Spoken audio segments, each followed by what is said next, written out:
Slow is an understatement. Yeah, it sounds like they left you hanging out to dry there. Yeah, they just didn't do the 15X line today, and then I had to go all the way through like downtown Santa Barbara all the way to North Galata. It's fun. Anyway, I'm glad you're here, Zoom. Period. Glad everybody's here. So that's everybody but Alex. Alex, did you wander in while I was talking? No?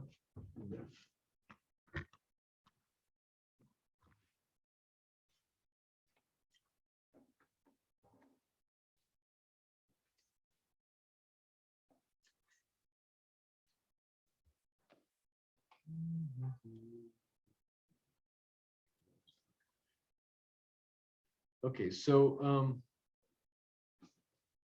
we're gonna go through and highlight the weeks that we've been here. I'm gonna go back and refresh my memory and some of my notes, and we'll just walk you through the weeks we've been here. We're going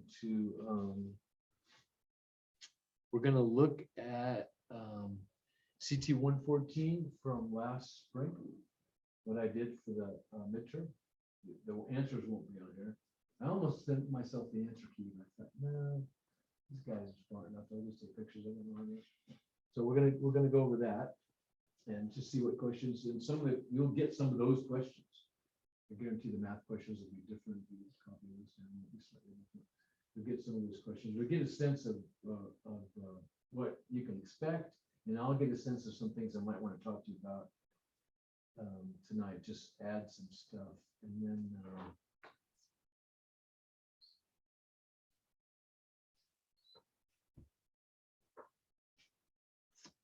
something else is just nagging at me.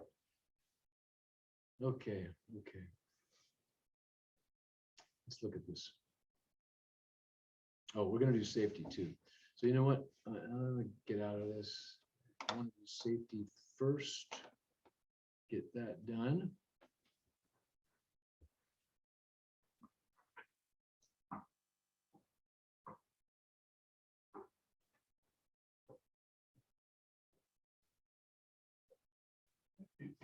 I like that. I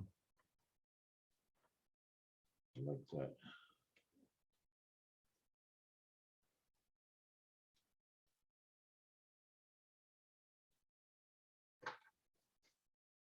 Which one did I look at? Which one was it? Was it this one? Toolbox socks are good, but it's. Is it this one? I think it.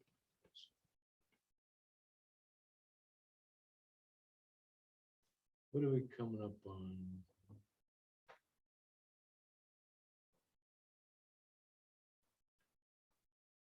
All right, this is good. I like this. I've never done this before, so this looks like a good one. I like this one. I like the looks of this. I like the cut of its jib. So I'll read the first bit. Being observant, safety talk. Click here for. There's so much noise and distraction in the world around us, whether it's at home or at work. We have so much on our minds, as well as things going on around us, that we can miss a lot of important details. It's critical to slow down and be able to observe the environment around you while you're at work, to be able to safely perform tasks. John, would you read Being Observant, please? John Tapia. Being observant. How many times have you tripped over something you did not see, or turn around and get startled because someone was in your area that you were not aware of? It happens to many of us often, depending on what is preoccupying your mind. Our emotions, the distractions around us, the noise levels in our area, etc., will determine how much of our ability to be observant is affected. The less able we are to be observant, the higher our chances are to be injured on the job by an unrecognized hazard. Tyler. Sorry, got me as I was swallowing something. How to improve on being observant at work. Eliminate distractions from your work area. Whether it is someone talking to you or excessive noise, try to get rid of anything distracting you from your work. Also, consider good housekeeping practices as a tool to eliminate unnecessary distractions in your work area. Take the time before starting a task to stop and look around your work area. Really focus on the different tools or equipment in that area. Are there hazards you are missing? Do you have everything you need? While completing a work task, monitor your thoughts. Is your mind truly on the task? For example, think of a time when you were driving and can barely remember the trip. How observant do you think you were while operating your vehicle? Yeah, that's a good one. I'm gonna circle back to that. Hey, Zach, would you read that quick exercise? Quick exercise. Get out a regular number 2 pencil and look at it. If there's not a pencil around, look at another basic object such as a cup. Begin to name off observations you have about the pencil or object. If you cannot think of more than 10 characteristics about the pencil or object, you can improve on being observant. Sure, it is a simple exercise, but it provides insight into how many small details we're truly glancing over as we go throughout our day. All right. Color, pencil, color tip. Okay. So that's okay. So fine. And the simple exercise is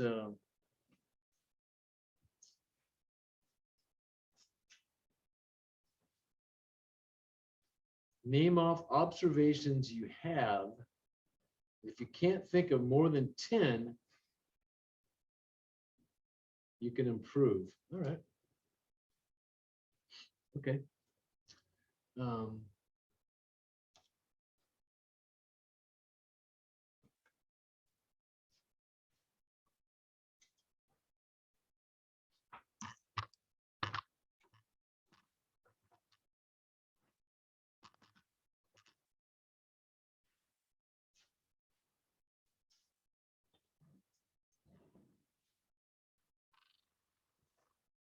All right, let's hear them.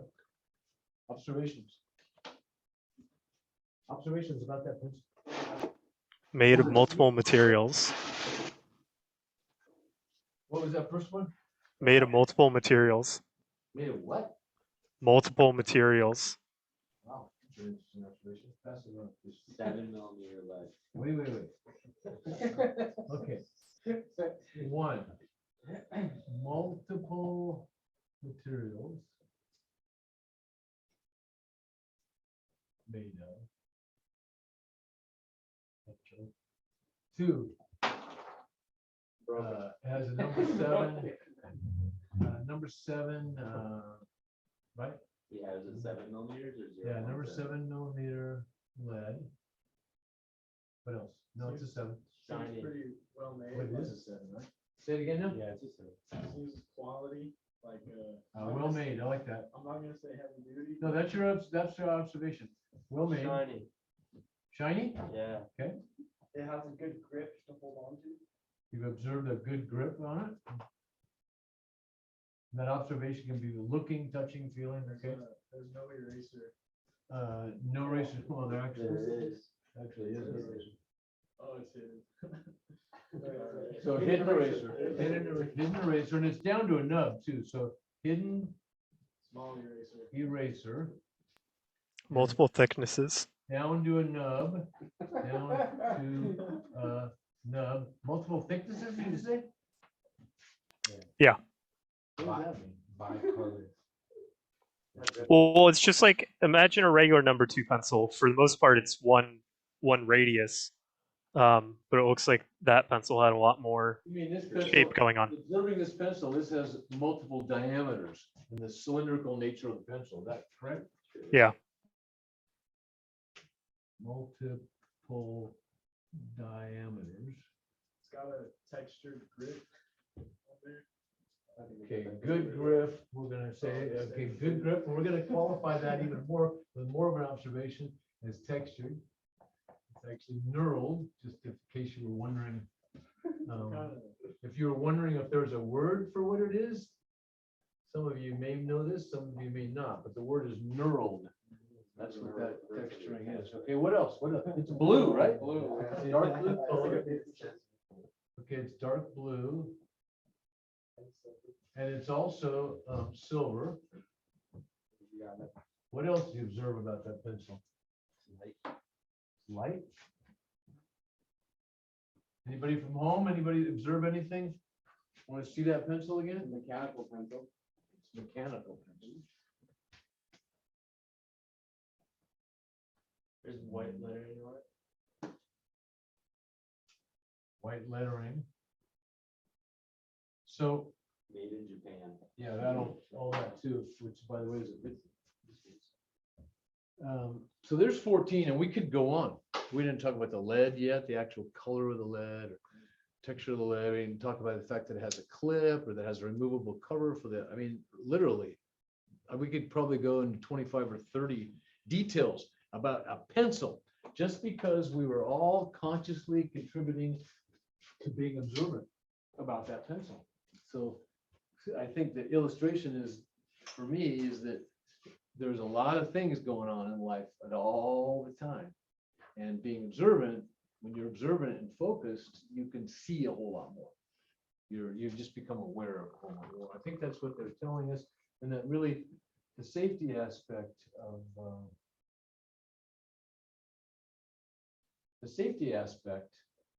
where they go, sharp, dull, link, lettering, color of lettering, eraser size, marks, weight, straight, bent, does it roll evenly on a table? What stuff that we didn't even think about, but this whole being observant, how would that keep you safe?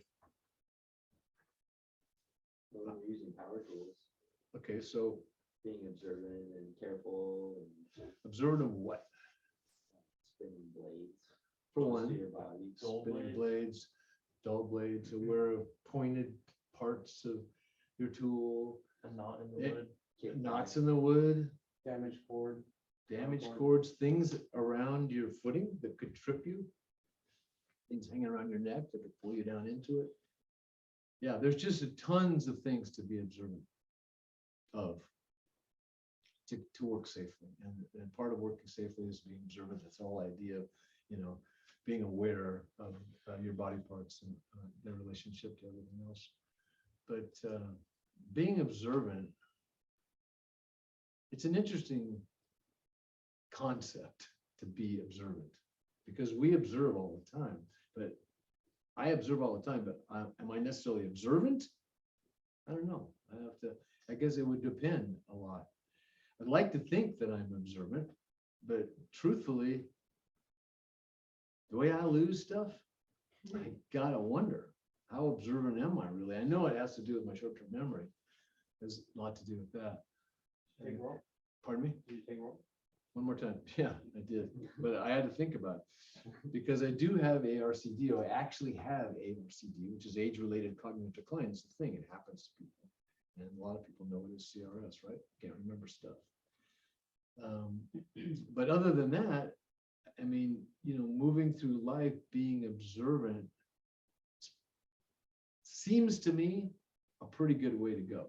It's a way to be safe, but it's also a way to be aware of what's going on around you. Situational awareness is pretty important. Now, we don't live in a place like the Ukraine, where there's active fighting and life and death situations like that constantly. From far away, from artillery barrages to hand-to-hand fighting in the streets and stuff like that. But some people think the world's a dangerous place. I never really considered it that a dangerous place. I will agree the world is a dangerous place, and that probably better said, the world can be a dangerous place. Then,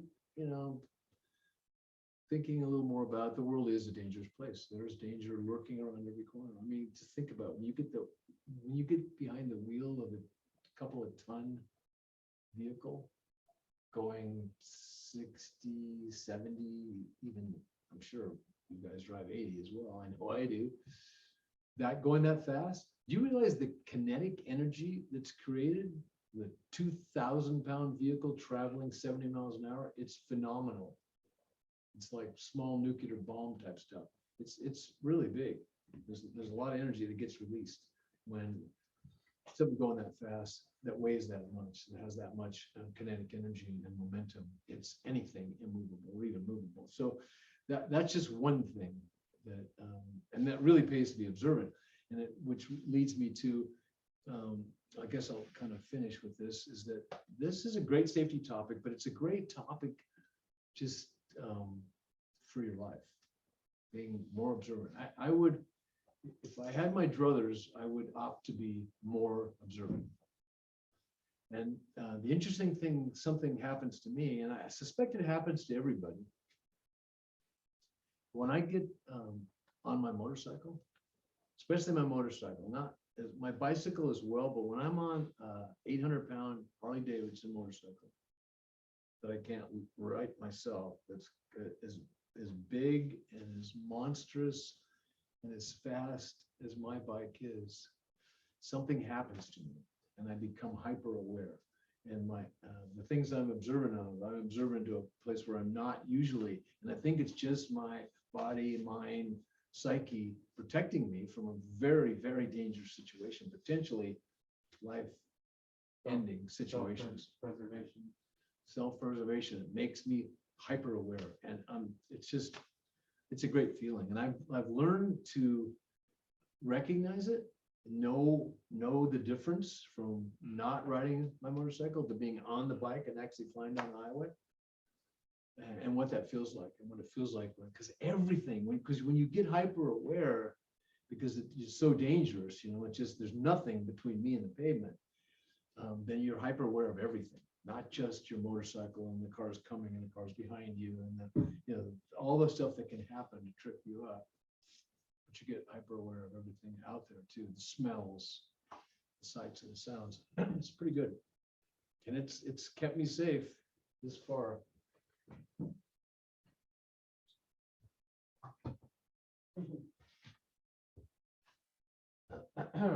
Okay. No, I didn't want to stop the show. I wanted to do something else.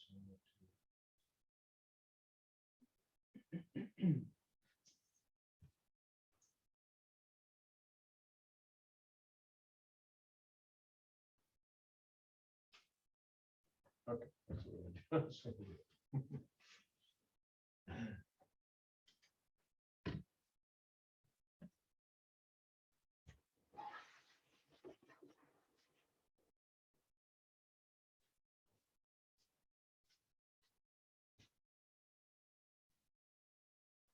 Okay, so now this is a printed midterm. To give you an idea of how, we'll just kind of scroll through and I'll talk about a few things here. This test will be on Canvas. You will not be handed a printed test. You will be doing it online. You'll be able to do it on your phone or your tablet or your computer, however you choose to do it. And just so you know,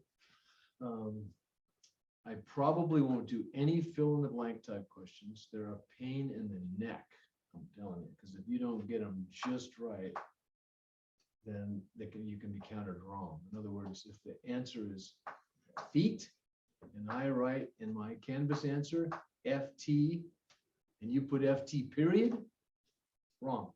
If you put capital FT, wrong. If you spell out feet, wrong. If you put a foot hash mark, it's insane. So I had to do triple time, one of the first tests I did on Canvas, because I did a fill in the blank, and it was my measuring and calculating class. And I had to go back, and there was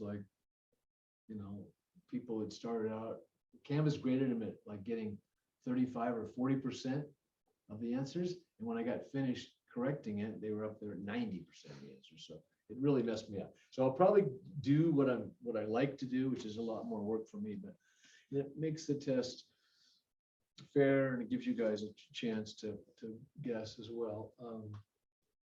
Be multiple choice, and it'll be a lot out of the book. So I'm going to tell you the chapter it'll be out. I think it'll be pretty sure it'll be out of 22, which is doors and interior trim. And we're going to go over that too. But 22, it'll be chapter 22. And then there'll be things about anything, our lectures, and I'll try to remind you of that. We'll go back and just take a look at them, but they're all up on Zoom except for our field trip. And I'm hoping you remember the field trip, because I will ask you a few questions about that field trip. And I know I did not Zoom it and did not record it. So if you didn't show up for the field trip, I don't know what to tell you. You can talk to me about it during the test if you want. it wasn't there, and, you know, like, I'll help you out, I'll ask you some questions, and I'll always help you out. That's the good thing for you to know, is if you come that night, you'll be able to use me. If you don't come, you won't be able to use me as much. What chapter did you say it was? I'm sorry, What chapter did you say it was? 22, pretty sure it's 22. Now, so I required 13. Modern carpentry 13. And modern carpentry 13 is doors and interior trim is 22. And 12, if you happen to have 12, it's 21. 21 and 12, and it's virtually the same chapter. I mean, and let's just look, if I look at 22.5.2, installing hinges in 13, if I look at 21.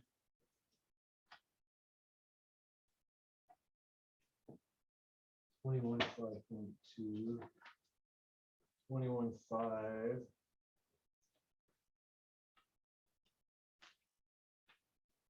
Point two is installing hinges. So I haven't found much of any differences between 13 and 12. Well, there are differences in the book, but not in individual chapters per se, at least the ones we've been talking about so far.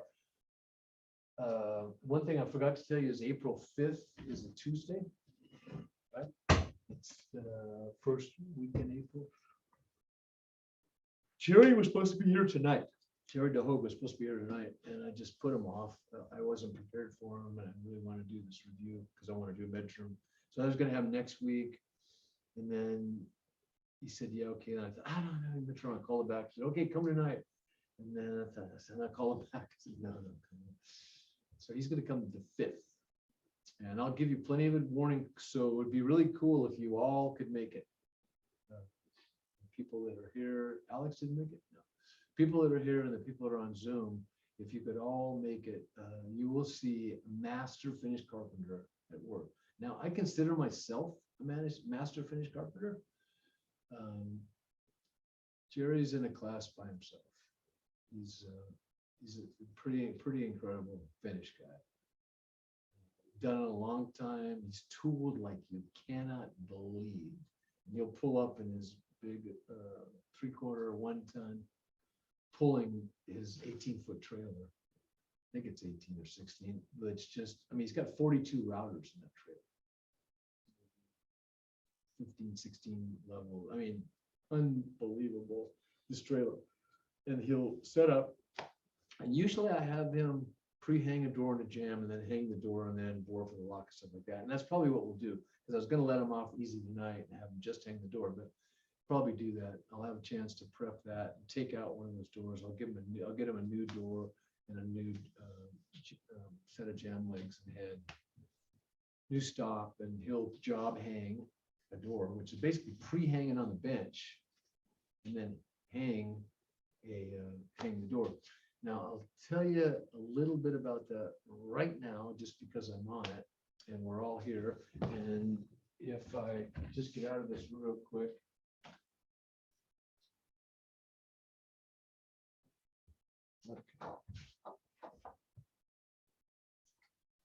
Jerry job hangs doors.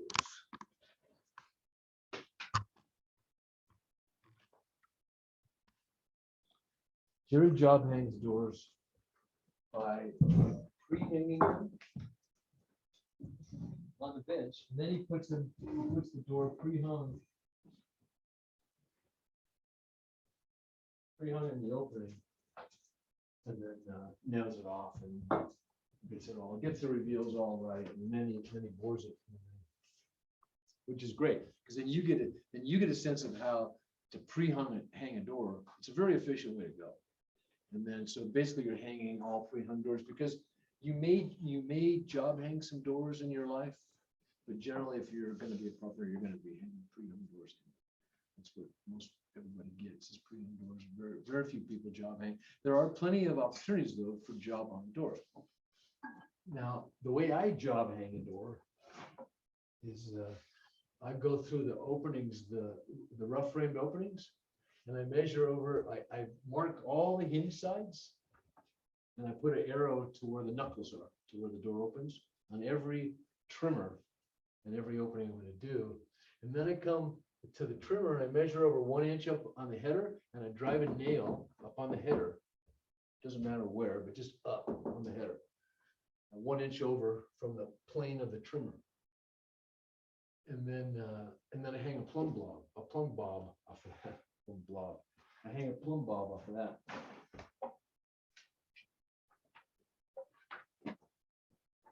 And I make a mark with a Sharpie on the floor, the rough floor. So I have a nail hole and a mark that are dead plumb. And I do that to all the jams. And then I build all my jams, put the heads together, measure for the door, what they want to be. So let's say I'm hanging a 2/6 door, right? That's a 30-inch door. And I want to just hang the door. I don't want to have to plane the door at all. And I want 1/8 inch reveals. So I'm going to go a little less than that. I'm going to say 3/16. So I'll go 3/16 over. So if I know my door is 30 inches, I'll cut my head so that this inside is 30 and 3/16. So I'll split that 3/16 between both reveals. And as I plane a hinge bevel on this, and as I plane a latch bevel on this, I may take off a little bit to open up those reveals. But regardless, my jams are all made based on the doors that are going to hang in them. And I haven't mortised any jams or any doors. Then my jams go in and they get shimmed and just held in place, right? And I make sure a framing square will allow this head to be to square up, right? And if it's showing me a gap here, I know I've got to bring this leg up a little bit, right? So this one can come down. So as long as that's showing that, no levels out the window. I got a straight edge. It's not a level, but it's usually a piece of MDF that I've cut dead straight. I know it's dead straight, really nice straight edge, and it's usually about 79 inches. The inside of jams usually 80, 81. And so I nail off the hinge side first, and I do 2 8-penny nails, hand nails, and I nail 2 8-penny nails, and I nail 2 8-penny nails, and I nail them so that this face of the jam is exactly the same distance from that hole as the bottom of the face of the jam is from the mark I put on the floor. So I now know that the top of my jam and the bottom of my jam is dead plumb because I have a plumb mark. I have indexers, right? And then I just take my straight edge and I put it up against the jam and I shim until I can't see any air in my straight edge. So that's flat. So I know it's plumb and I know it's flat, and then I nail it off. I nail usually top and bottom of my shim so I can still move my shims. I'll leave the head and the latch side leg just flapping in the breeze. And the latch side is nailed off, dead plumb. And then I lay out my doors. I cut my mortises with my mortise jig. I move my mortise jig over to my jam. I nail it to my jam. I cut my mortises. I install 1 leaf of the hinge on the door, 1 leaf of the hinge on the jam. And then I come over here and hang the door like you saw me do the other day, drop the pins in, right? And then I close the door, and then I shim to this reveal, and I shim to this reveal. Just shim to it. I don't care what it does. If I hung this with my plumb bob, it's dead level. And if it's dead level, and I'm using a framing square to get that perpendicular or 90 degrees, then this is dead plumb, then this is dead level. If this is dead plumb and this is 90 degrees, then it's level, period. So no, I just gotta get that. levels are just, they just like, it's like you do a little bit here, it's like, oh, it's out of the bubble, it's like you're back and forth, just, it's plumb, get it flat, hang the door, shim to the reveals, because it's the reveals that count. You need equal reveals. that are the same size and they don't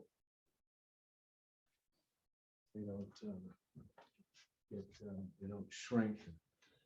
Good girl. Okay, those are your little thing on doors. Now, let's get back to this midterm.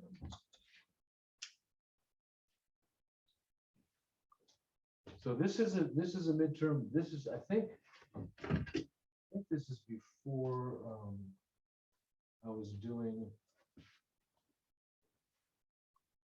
This is before Canvas for me.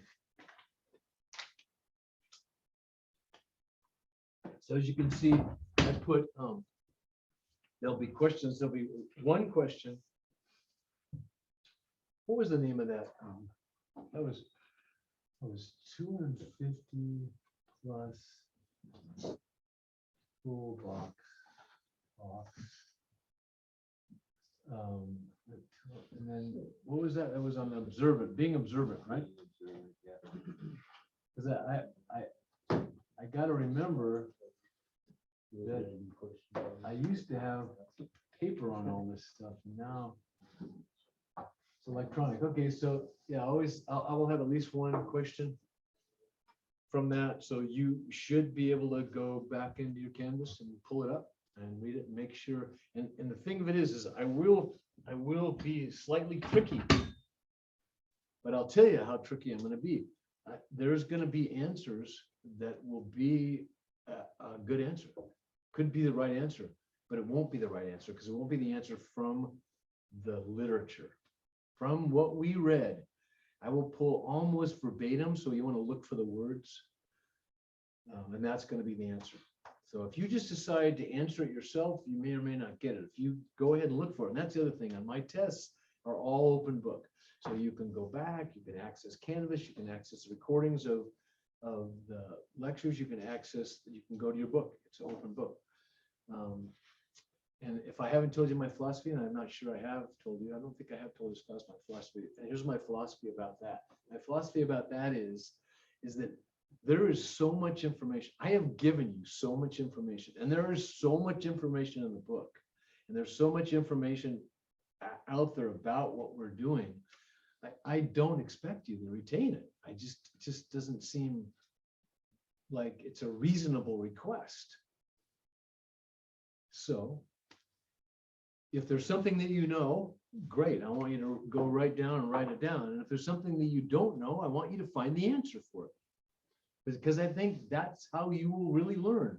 In other words, if it wasn't in there, if you didn't learn it at the time, and so you can just recall it, yeah, that's the answer, for whatever reason, you get another chance to learn it. You got to go, okay, well, now I got to learn it if I want to get a decent grade on the test, right? Go find out.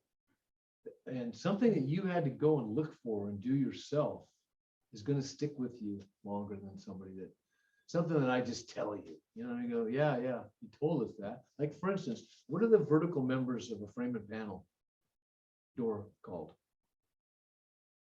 Styles. Yeah, styles. What are the horizontal members? Rails. Yes. Thanks, Zach.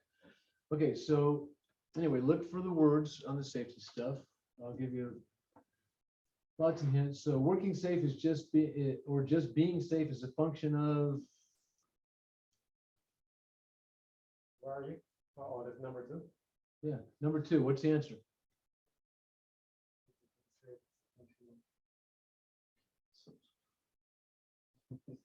Okay. No, it's C.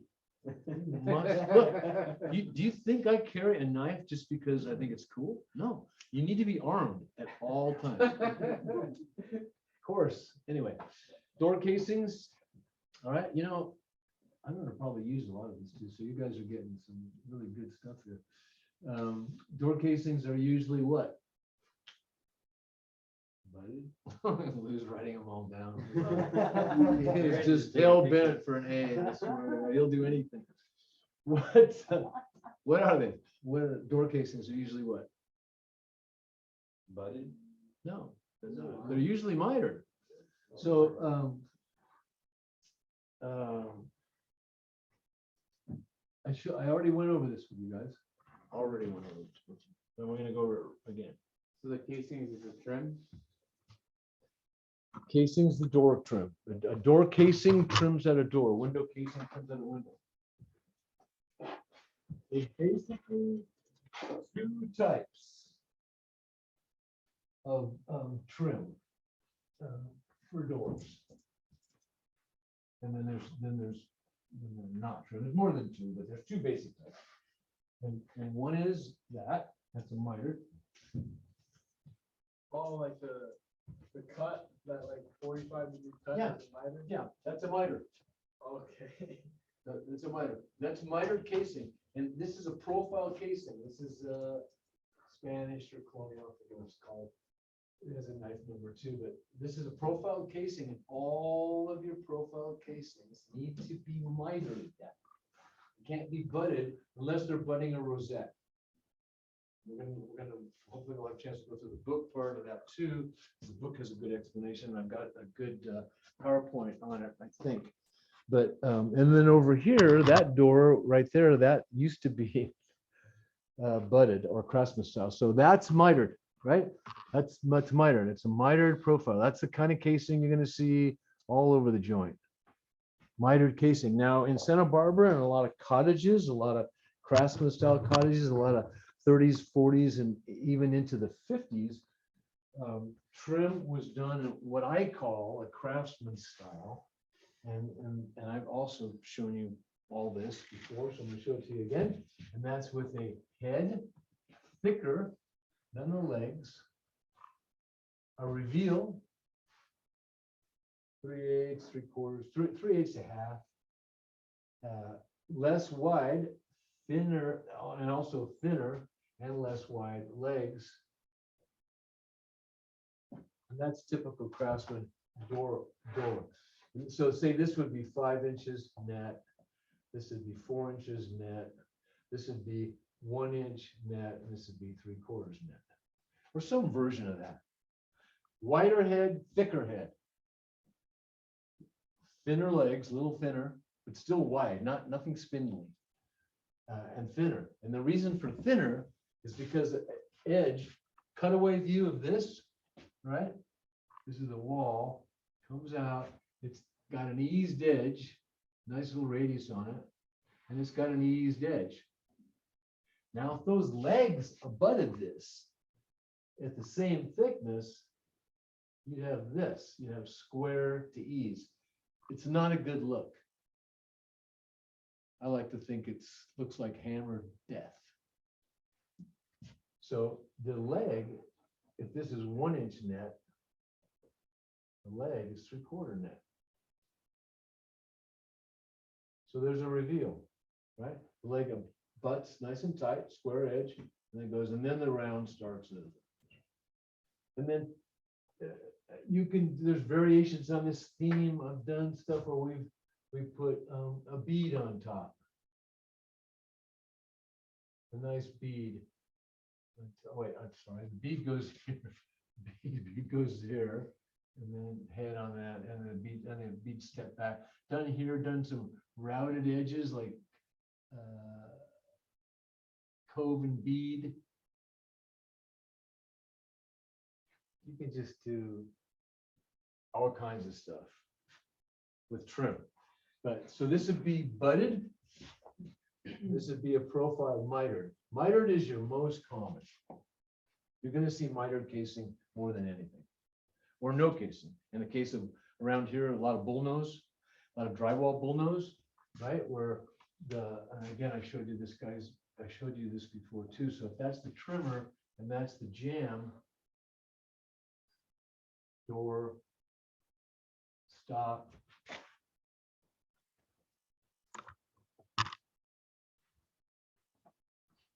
And casing, your jambs out flush with your drywall.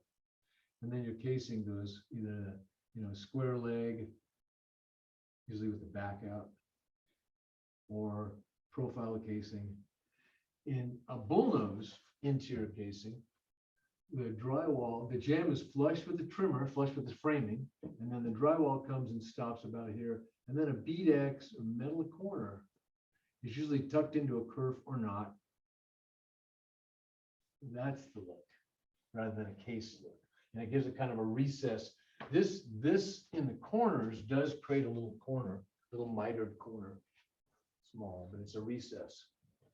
So that's a bullnose trim or trimless or bullnose. And then like my house has a plaster ground. My house has a jamb like this. And then cut into the back of it is the ground that you don't see. So the plaster of the wall is like that in my house.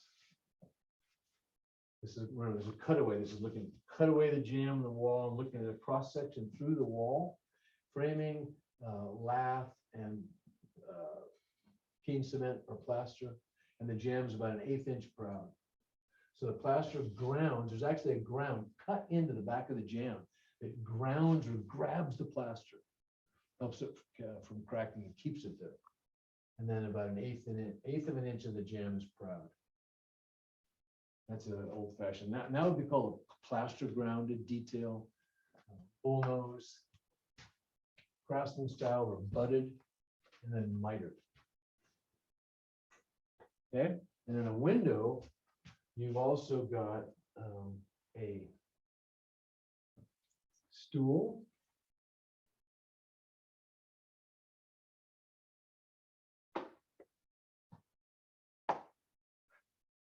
An apron.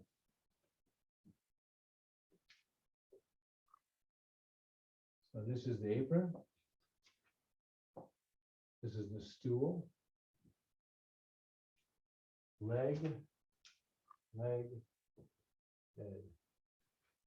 And then in a window cross section, you know, from the sill, on the exterior, that's a sill to the exterior. On the interior, that's a stool. Stool, so let's look at the interior of a tall window. It's done craftsman style, just like a door. Only you have something in the bottom, not just floor. You have stool and apron, leg, head. The legs are thinner than the head.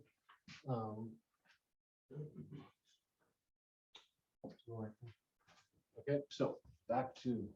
I want to show you that.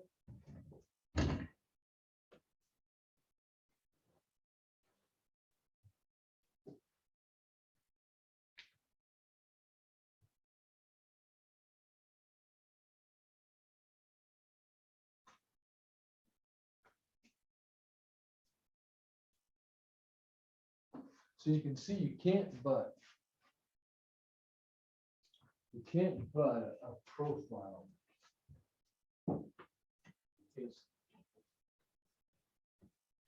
I'll also show you this too. You can't butt it. I should cut some miters on these to show you where you can miter these, right? You can miter these, but you can't butt it. You can't butt that to that, right? This looks like not gonna fly, is it? Not ever gonna fly. There's just no way to butt it. So what you can do, if you're not willing to miter, because in mitering it, then your profile just continues on around just like that, right? What you can do is you can use what's called a plinth block. Rosette. Some people call them rosettes. You can use them at the base. So if this were a door, you could put a plinth block down here. It's a slightly bigger, little wider, and a little thicker than the door leg.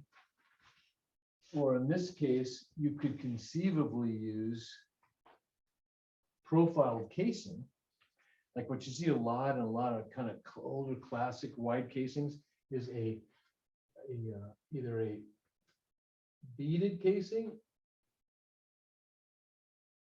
in profile or a fluted casing. And what you can buy now is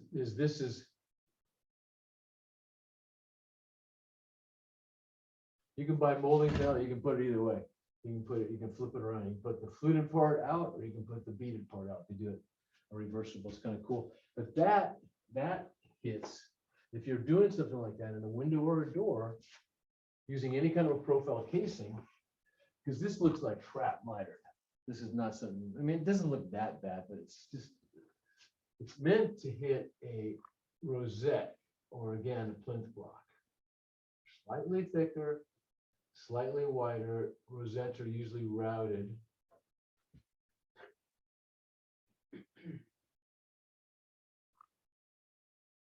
And then you have the same trim. And fluted is really pretty common for this kind of trim, but not necessarily. You could use almost any kind of trim. But remember, these in finished carpentry, the finished carpenters does what shows. So in a few instances, and certainly more than one, there are things finished carpenters do that don't show, but for the most part, they're about what shows, as opposed to framers, which are not. Framers are about everything's, it's the bones of the house. Carpenters are, the finery, clothes.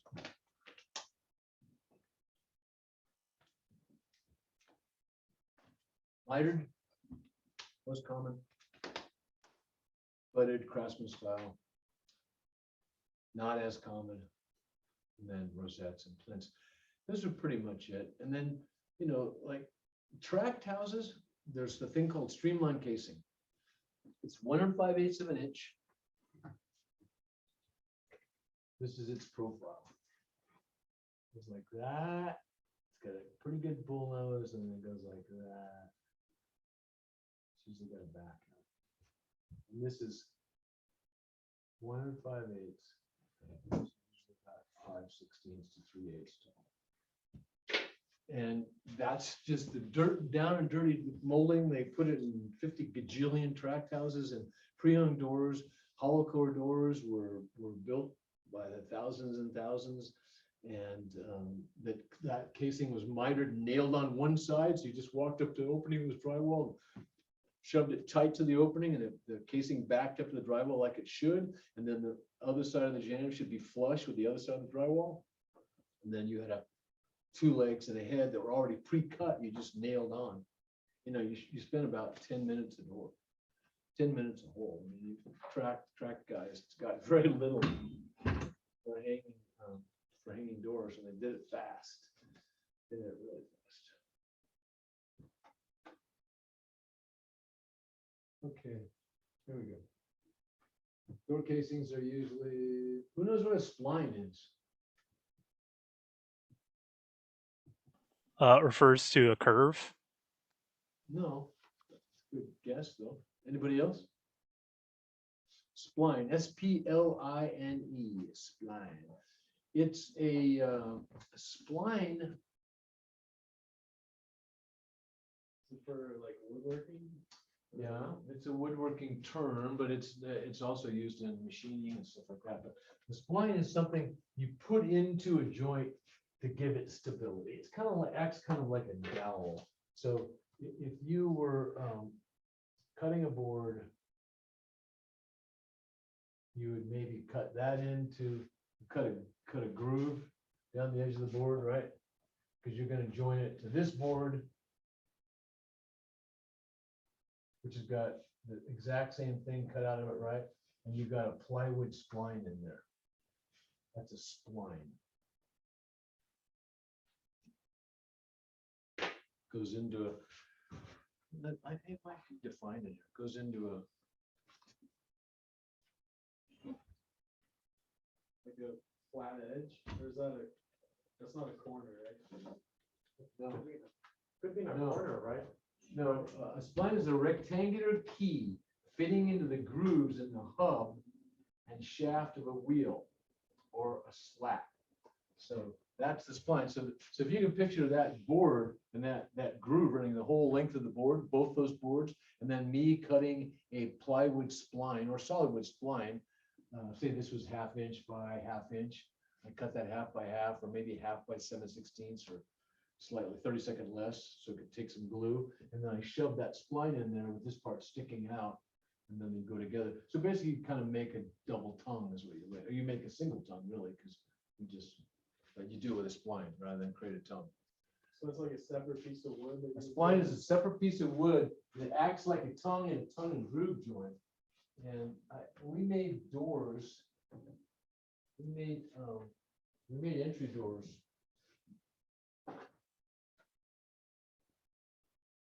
Just saw that. We made entry doors for a tiny house at DP, and we used splines.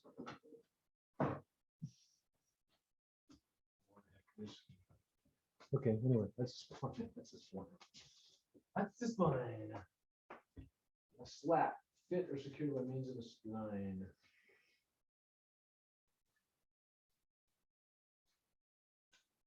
Okay, so portable door casings, cutting tights, curves, bandsaw safety. So have I talked to you about table saw blades, about the types? For reaping, Oh, there's the types that have like alternating blades. Yeah, you talked to us about this. I did. But basically, the two types you're gonna wanna know about are ATV, which is alternating top bevel. So that one tooth looks like that, the next tooth looks like that, the next tooth looks like that, right? Alternating top bevel, and then triple chip, that's another one. There are more than these two, but triple chip has a chisel tooth, and then a raker tooth and a raker tooth. So every third tooth is a chipping tooth, that's called triple chip. Those are just two types of blades, ATBs, and triple chips. And then lumber designation, S2S, you all know what that means, right? Everybody knows what S2S means. surface, two surface, or Service two sides. What was that again? sides. Service two sides. Surface two sides. Okay, let's take a break. I got 6 after 7. I'm gonna go ahead and. The 6 after 7, come back at, we got a lot of ground to cover, so come back at 7:15. Just take a short 8-minute break, and then I'll try to break us. I'll break us again at 8.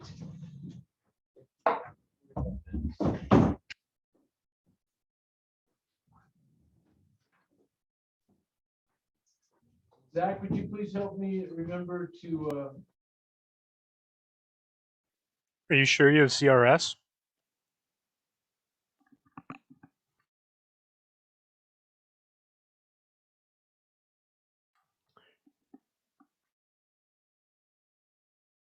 You're still muted.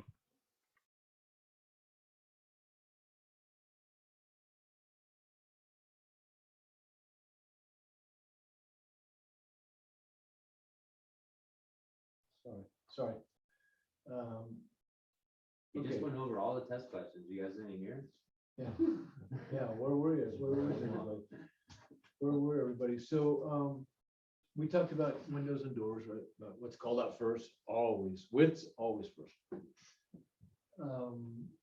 So in cabinet, I told you how I like cabinets done too, right?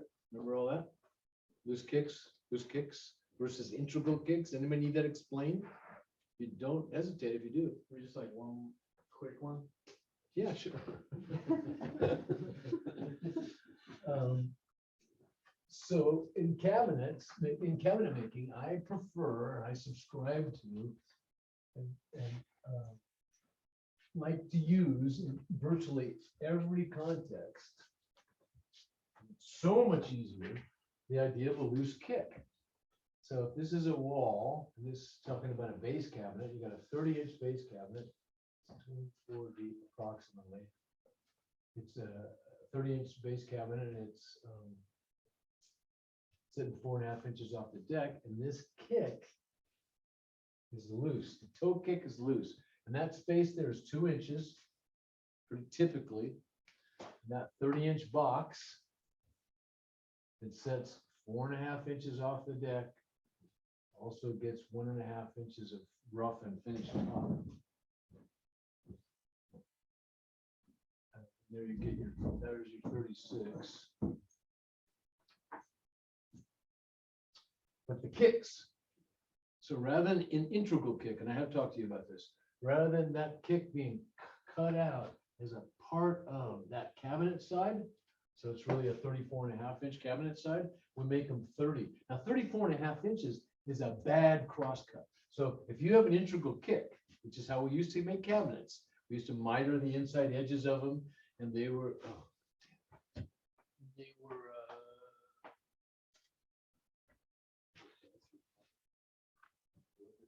The kicks the bottom. Oh, it's like the side view. yeah, side view. Come on, They're come on. like 30-inch cabinet. Yeah, 30 inch cabinet, 4.5 inch kick, 1.5 top. That's 36 inch base cabinet. That's a standard kitchen base cabinet, 24 deep. But regardless, what I'm trying to point out to you is that this allows you to make, using loose kicks to achieve 36 inches of cabinet. And loose kicks are happening regardless, but it allows you to do 30-inch cross cuts. Now plywood comes in 8-foot sheets. Now, does 34.5 go into 8 foot very good? No, it's ridiculous. It does not go 3 times.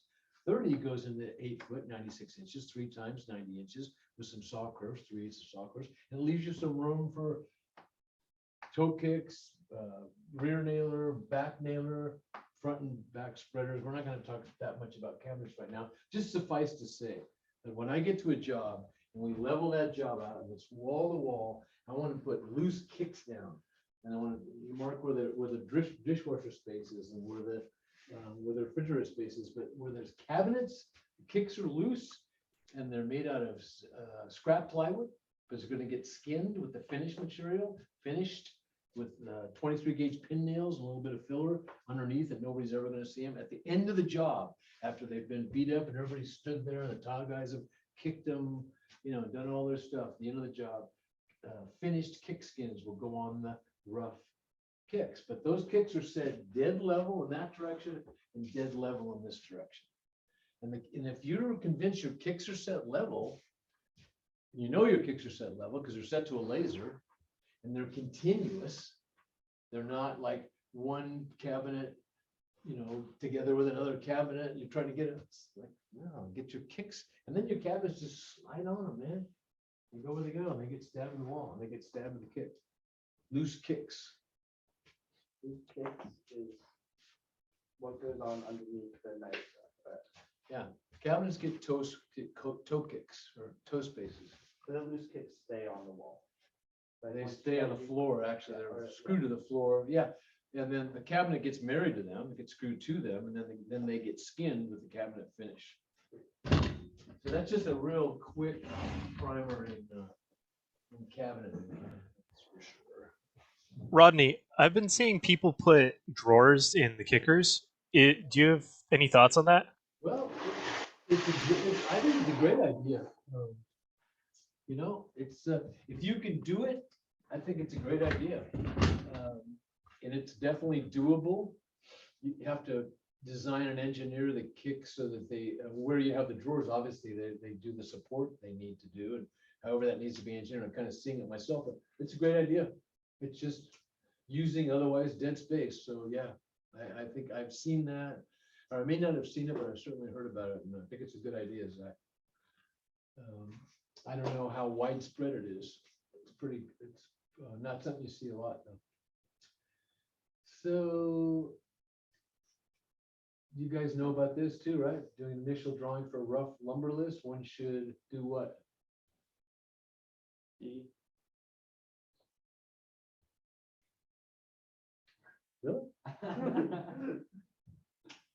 Who said that? Did you really mean it? No. You actually did, but it's okay. So anyway, you can probably guess that it's C, right? And if you've seen my drawings, I know we didn't go over drawing, I'm just kind of whipping through some of this stuff, but sketch and dimension is the ticket. So when I go to draw something, I sketch it, I dimension it, and then I take that dimension sketch to a place I can sit down at a desk typically, and I draw it to scale. What I don't do is I don't draw to scale in the field. I rarely draw to scale in the field. It's just too time consuming. It's a heck of a lot easier, especially with 1/4 inch graph pad, because you can get a sense. you can draw, maybe not to scale, but you can get somewhat of proportion using, and using this lines, the straight lines in a graph pad too, and counting, you can count squares, so you can, what, they can represent anything. Those 1/4-inch graph squares can represent whatever you want them to.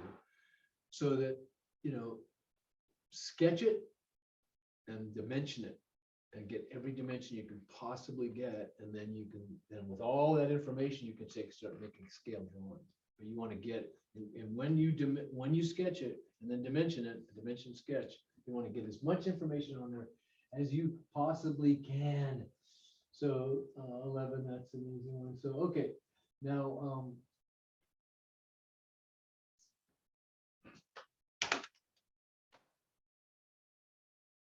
okay.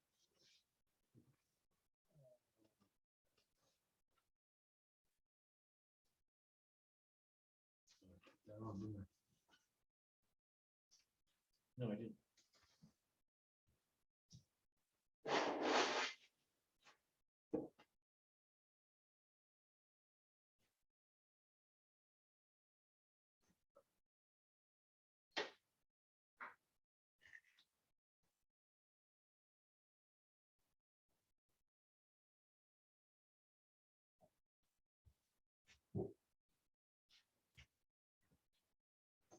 Miguel probably has trouble with that at home. Miguel, you're there, right? I never heard you speak up, and I'm not marked you there. Yeah, I'm here. Sorry. Good. Thank you. Thanks for chiming in.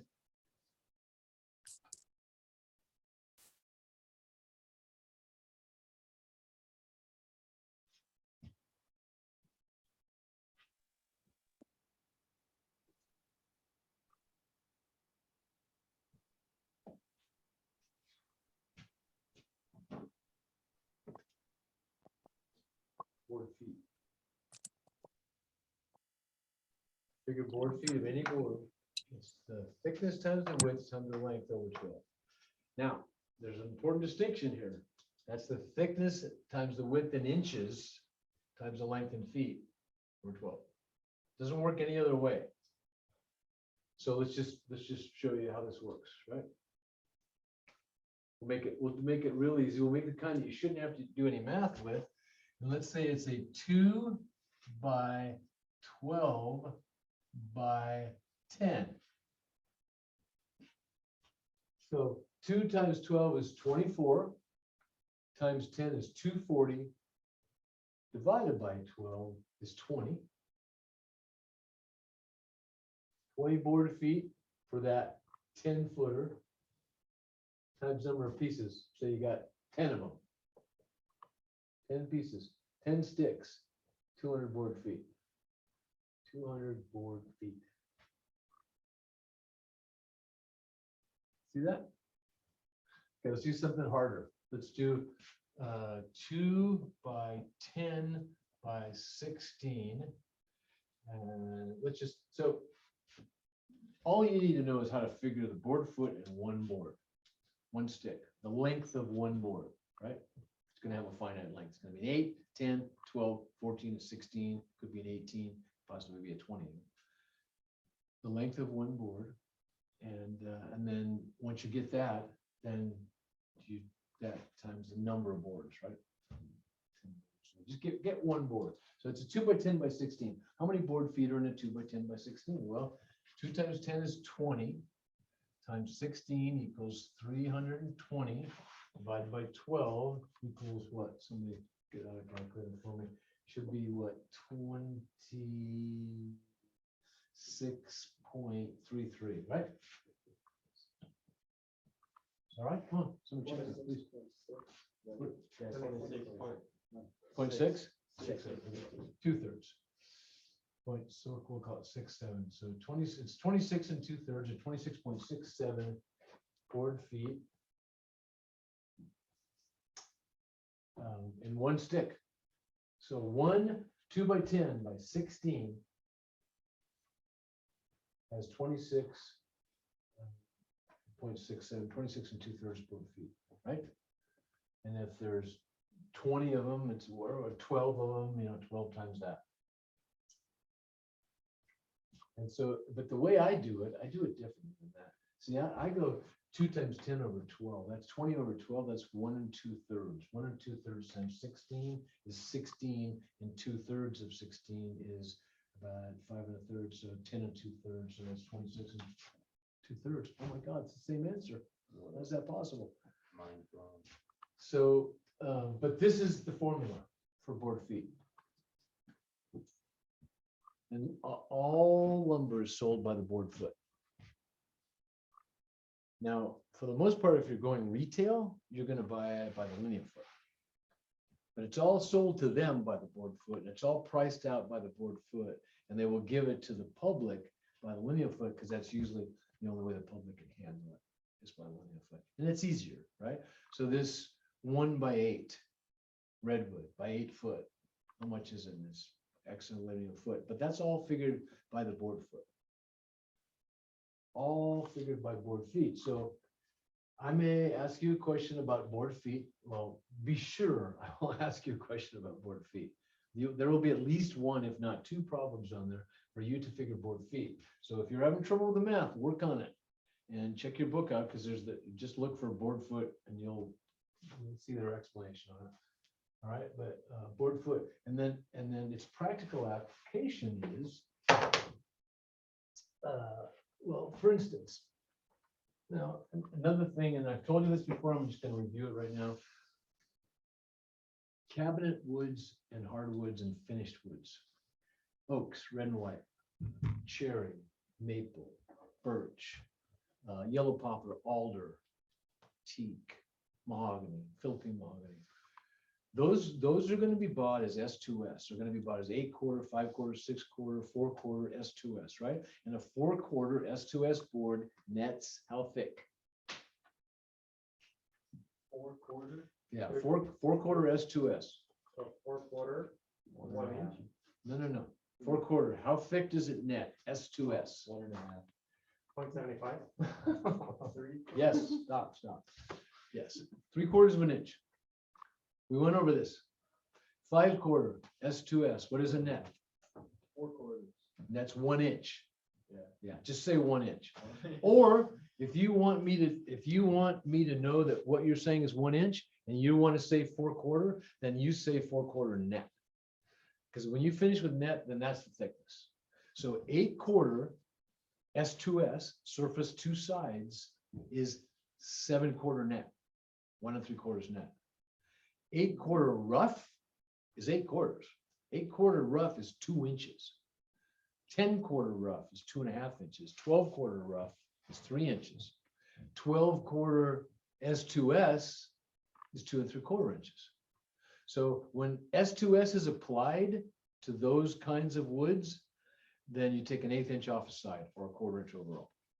Right? So the net thickness is going to be a 1/4 inch less. Now, those are not your lumber grade boards that you buy at the board store. 2x4s, 2x10s, 2x6s. The stuff we've been talking about, 2x10s, 2x6s, 6x6s, all this stuff here, that doesn't apply. A 6x6 is 5.5, 5.5. A 2x10 is 1.5, 9 1/4. A 2x8 is 1.5, 7 1/4. A 2x6 is 1.5, 5.5. It's weird because they go 3.5, 5.5. So 2x4 is 3.5 inches wide. A 2x6 is 5.5 inches wide. A 2x8 is 7 1/4 inches wide. A 2x10 is 9 1/4. 2x12 is 11 1/4. So they take 3/4 off. Past up to this by 6. So when you get into it's confusing. When you get into the 8s, you take 3/4 off. But the 2x4s and 2x6s, you only take a 1/2 inch off. That's also covered at some point in your book, and that's probably not going to be stressed for you on this, because for my whole life, I learned it differently, that it was 11.5, 9.5, 7.5. But now I understand it's 7 1/4, 9 1/4, 11 1/4. But regardless of that, when you go and figure board foot at the stuff you're buying at the lumber store, and that's what we're figuring now, it's going to be 2x4s, 2x6s, and it's the call out that you're figuring. You figure the call out. So just because 2x4 is 1.5, 3.5, it's not 2 inches by 4 inches. it's still figured as 2 by 4 for the board feet. Yes. Can you list the woods that you're saying that are gonna be more standard in like S2S? Yeah, sure. I will do that. And also know that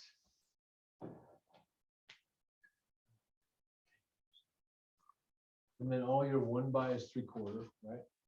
Your, so see, there's no rhyme or reason to it. So your 2 by is 1.5 at the board store, 2 by 4. But your 1 by 4 at the board store, oh, I know I was gonna tell you, is 3/4, not half by. So 1 by at the board store is 3/4, and 2 by at the board store, Hayward's lumber, is 1.5.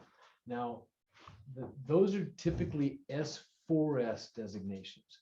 Now, that's not that the woods I'm gonna list, you can't buy an S4S designation, but the S4S surface 4 sides, 2 by 4, 2 by 8, 2 by 6, 2 by 10, 2 by 12, right? 1 by 10, 1 by 6, 1 by 4. Those are all S4S. Surface 4 sides. So the woods that you would order in the quarter, and Hayward's has these too, would be the oaks, red and white, birch, cherry, maple, alder, walnut, poplar,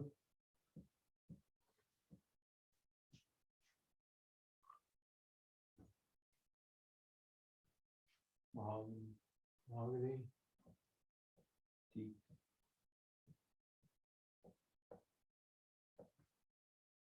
Caloales,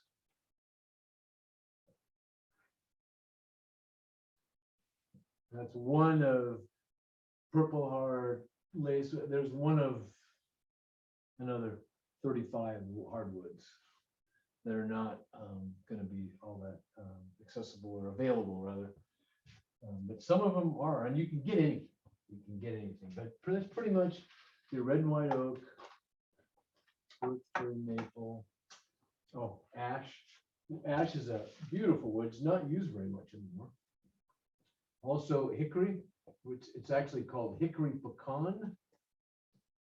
Hickory slash pecan, which I personally love. Love hickory pecan. Brown goes with tan and white. Why do you think ash isn't used that much anymore? It's very hard to work, and it's super cathedral, open grained and cathedral figured. It's a little too figured for some people's taste. Those trees are very weedy. Huh. They're just, they pop The- up everywhere. Ash, Yeah. yeah. It's also very hard, so they make baseball bats out of it. And super open, deep open grain, super cathedral. We've made out of white ash bookcase, a tansu. We did a tansu, which is a cabinet in white ash in the Japanese style that you can walk up. So there's also a staircase with a really beautiful bamboo railing and balustrade up to access this tatami room that we built in a house on Garden Street. So board feet, okay? Any questions about board feet? Now, I didn't finish this whole board feet thing. It takes forever. Things are priced by the board foot, and they're sold by the 1,000 board feet. And don't get confused. But here's how it works. And here's a good example for you. When I left the industry, I was paying $405 a 1,000 for 2x4s.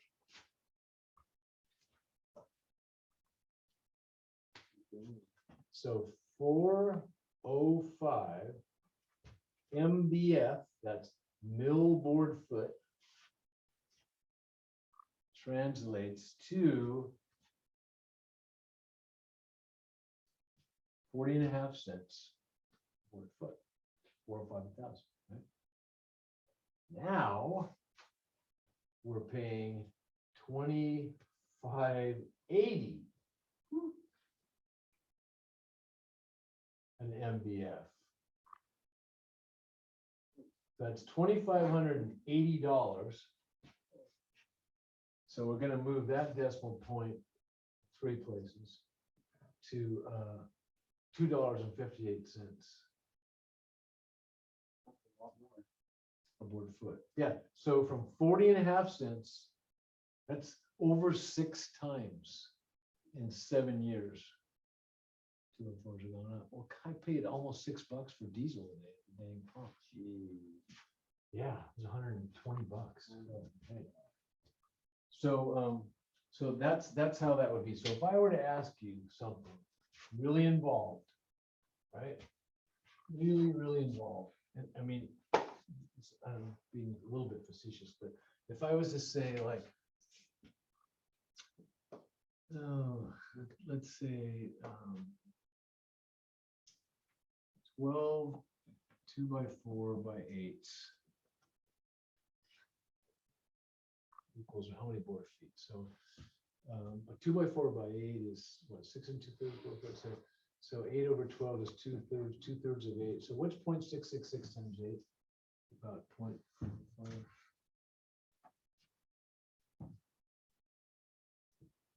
13.33. 13? Yes, 13.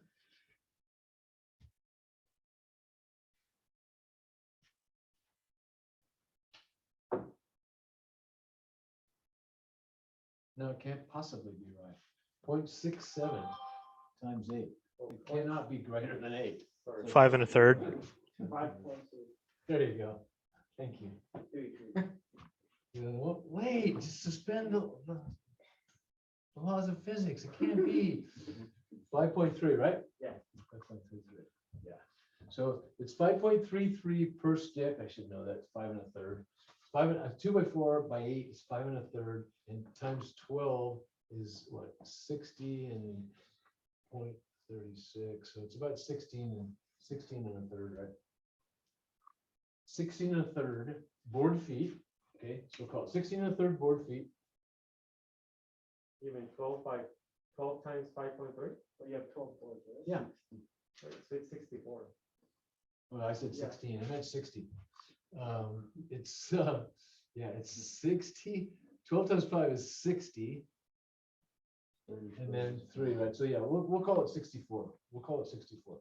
So 64 board feet in 12 2x4x8. And then if I tell you, hey, 2x4s are going for 2,500 1,000. 2,500 MBF. Mil, which means 1,000 board feet. How much is that? That's 2,500 for 1,000 board feet. Okay, so you're gonna remember, you're gonna move that decimal point 3 places. 1, 2, 3. $2.50 a board foot. So 64 times 250 is what? 128 plus 32 is 160, right? $160, right? Well, Right? yeah. And then I may or may not ask you about tax, probably not. But that would be the answer to that question. That would be the right answer, $160. You might have some other ones to choose from, right? So you might see that. Just so you know, you just figuring board foot, it's a simple formula, thickness times width times length over 12. Just make sure that the thickness and the width are in inches and the length is in feet, which is a no-brainer. 2x4, 2x6, 2x8, they're gonna be in inches, and then you're certainly not gonna multiply your length in inches. You don't need to change it to inches, in case you were wondering. That always wants to be feet, length wants to be feet, and then divide it by 12. And that will give you the board foot and a stick that long. I like to do it in my head. Well, for instance, things like 1x10, 1x12, 2x12, 3x12, 4x12, 5x12, 2x12, 3x12, 4x12, 5x12, right? So a 4x12 has how many board feet per lineal feet in a 4x12? 4. How about in a 6x12? 6. How about in a 5x12? 5. How about in a 2x12? 2. Come on. If it says by 12, that's how many board feet are in it. So in a 1x12, how many board feet are in a lineal foot? 1. Exactly. So you got 16 foot 1x12, there's 16 board feet in it. If you've got a 16 foot 2x12, there's 32 board feet in it. 2 times 16. So those are the easy ones, right? So anything that adds up to 12, 2 by 6, right? Anything 2 by 6, a lineal foot of 2 by 6 is a board foot. 2 times 6 is 12, 12 over 12. 3 by 4. A lineal foot of a 3 by 4 is 1 board foot. 10 foot of 3 by 4 is 10 board feet. 2 by 6, 10 feet of a 2 by 6 is 10 board feet. You follow me? Okay, those are the easy ones, but when in doubt, just use your calculator. 12 board feet. And if I tell you the MBF, that's the mill board foot. I probably won't confuse you right now, but maybe later, probably, I mean, later, meaning later on in the semester, I will probably talk to you a little bit about MSF. What's that?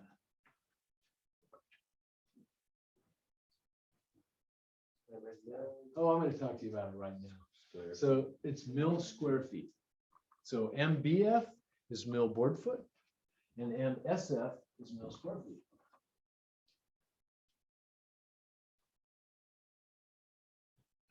So solid stock, all these things, right? They're sold in 4/4, 5/4, 6/4, 8/4, all kinds of quarters. But that's all solid stock and it's sold by the board foot. What about a piece of plywood? Is that sold by the board foot? What's it sold by? 8 feet by Square foot. Square foot. So plywoods, sheet goods are sold by the square foot. Sheet goods like this table is from sheet goods. It's veneer core. Those doors are veneer core sheet goods. A lot of sheet goods have classic cores and different cores, but a ton of sheet goods right now have cores, have MDF cores.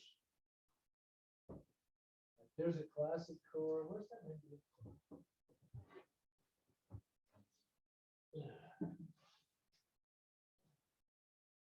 Oh, here's that. Where's that spline tenon? So this is what's called a classic core.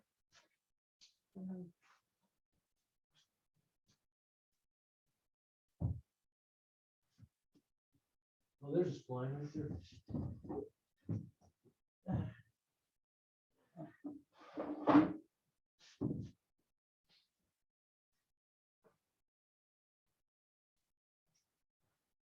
So you know what MDF is, right?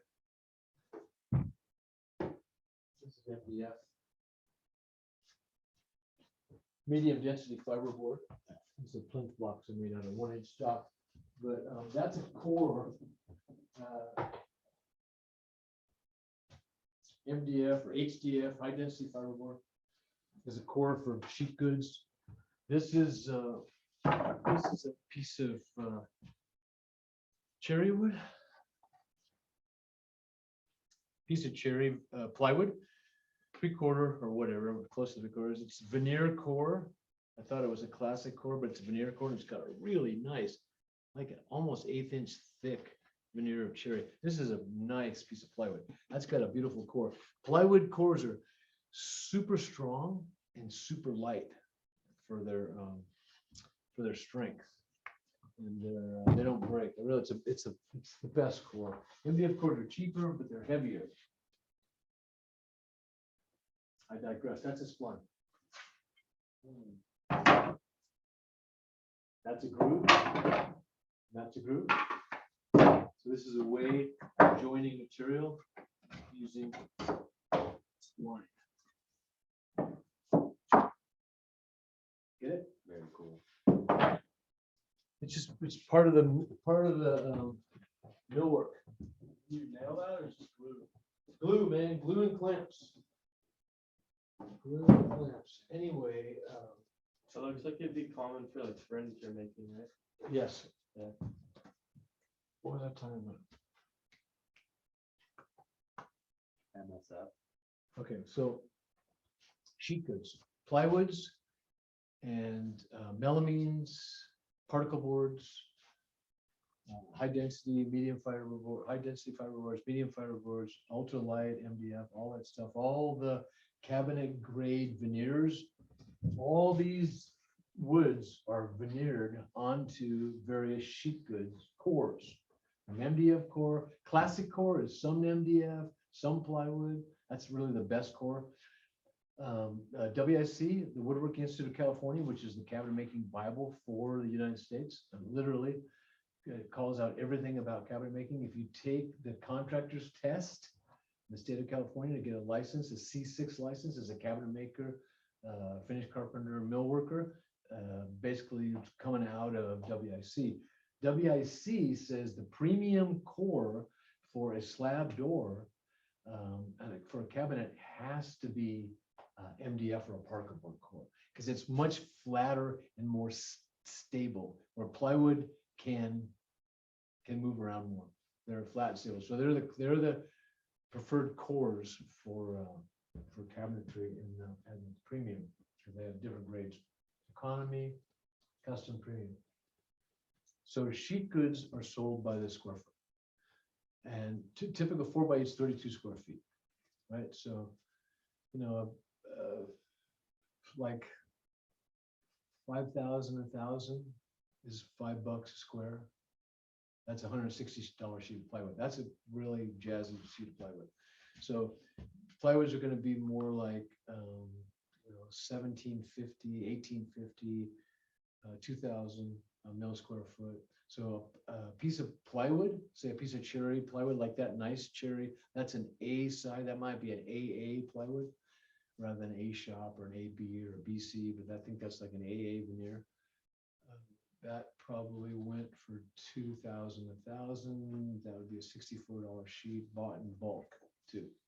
So that's bought because we buy lifts. So the cabinet shop that you guys went to, we buy 40 sheets at a time. And then you pretty much get the best price you can get when you buy 40 sheets. Half a lift is 20 sheets. You get a little bit better price. You try to hold out for a lift price, but sold by the square foot. And so it's just simple. What size is the sheet? Typically sheets are 4x8, but they do come 4x10, 4x12. They come 5x8, they come 5x10, they come 5x12 as well. So sheet goods comes 5x8, 10, and 12, and 4x8, 10, and 12. But the most common piece of sheet good that everybody's going to have that you're going to all know about is 4x8 or 32 square feet. So if I say, hey, the sheet goods in this or the plywood is, there's 8 sheets of it, 8 times 32, 256, and it's 3,000, 1,000, which is is $3 a square foot because you move the decimal point 3 places. $3 times what I said, 256 is what, 768. $768 is what that's going to cost. Okay, that's the procedure for doing it. It's math. It's not higher math. It's fairly simple math. But if you don't get it or if you're confused, stick with it. And when it comes test time, if you've got questions, ask me at the time. Good time. Okay, take a break till 8 o'clock, please. Wait, did I say? No, don't take a break. Stop. I said we break at 8. Is that what I said? No. Yeah, fine. No, let's keep going. Let's go a little bit. We'll break at 8. We'll take a short break and then we'll come back and I'll get you out of here before 9. Is this until 9 class or till 10 class? Till 8, right? Yeah. Yeah, but you said you're gonna try to get us out of here before 7. Yeah. That's good. I like that. Take a roll. No, I completely forgot again. Dang it. The test is over, right? Yeah, so, okay, so you're gonna get some math questions. Yeah, so when we come back from our short break, when we do take a break after I whip through this thing, I'm gonna whip through some of this. And we're gonna look at that chapter in the book and do a little, so, because you're gonna have the book to reference. That's gonna be the good news, right? You'll have the book, and I will have a copy of my book here, and just try to, and there'll be books to share. But remember, it won't matter if 12 or 13. If you've got 13, great. If 12 works, it's gonna work just as well. And, so there's a board question, MBF, right? Trimming out a door. When trimming out a door in a Craftsman style casing, the following is true. So you're sure about Craftsman style casing, right? And the cabinet size, remember that? Of course, it was a virtual video then, but we were actually there. And we cut out the cabinet sides in. Remember when Victor cut out those cabinet sides in my shop? Remember what that saw was? With the men, that was a panel saw? Yeah, it was which one? Was it a horizontal or vertical? Vertical. Pardon me? Vertical. You're right. You're right. You're so right. And then it looks like I referred you to a chapter here. That'd be 21 to the 12. Okay, okay. Might do that. Accomplish the following areas. Okay, that's pretty easy. Yeah? Finished carpentry should be accomplished in the following areas. Definitely roof framing. Okay, so let me ask you something about that. This is what we're talking about. When we built the cabinet, the next step after we cut out the cabinet sides, bottoms and spreaders was, did we line bore on the 23 spindle machine? Did we assemble? Did we edge band the cabinet sides on it? Or did we build the token? You gotta ask yourself, what did we do? Yeah, good. Everybody remembers. Yes, and windows need to always be installed plumb, level, and square. Is that right? Sounds right. Well, nobody's gonna have a definitive answer for that? Yeah. That's right. Yeah. It's resounding all the time, every time, all the time. I have 2 exams in the same day next week. Oh, no. Okay, so door casings lock the jamb to the framing by. You did get that, right? When I drew that. The casing. Here's the jamb. Here's the drywall. Here's the framing. But the casing is nailed to the jamb and it's nailed to the casing. I'm sorry. Casing is nailed to the jamb and it's nailed to the trimmer. You see that? So the jamb and to the trimmer, so it locks that door in place. So it's not just the nails into your jamb, it's the casing locks jamb and trimmer all the way around, man. So tracked framers never put nails in the jambs. They just nailed the casing. Casing was nailed to the jamb, casing was nailed to the trimmer, so that it's locked in, can't go anywhere. Because you gotta remember, doors will slam too. They don't just close. And they may open and close, they may slam multiple times. Full nose, we just talked about that, right? What's the answer to that? You're gonna have to read the question, we can't see it. Oh, I'm sorry, I didn't. I'm not there. I'm sorry, guys. We're just listening to you. Yeah, yeah. Back and forth.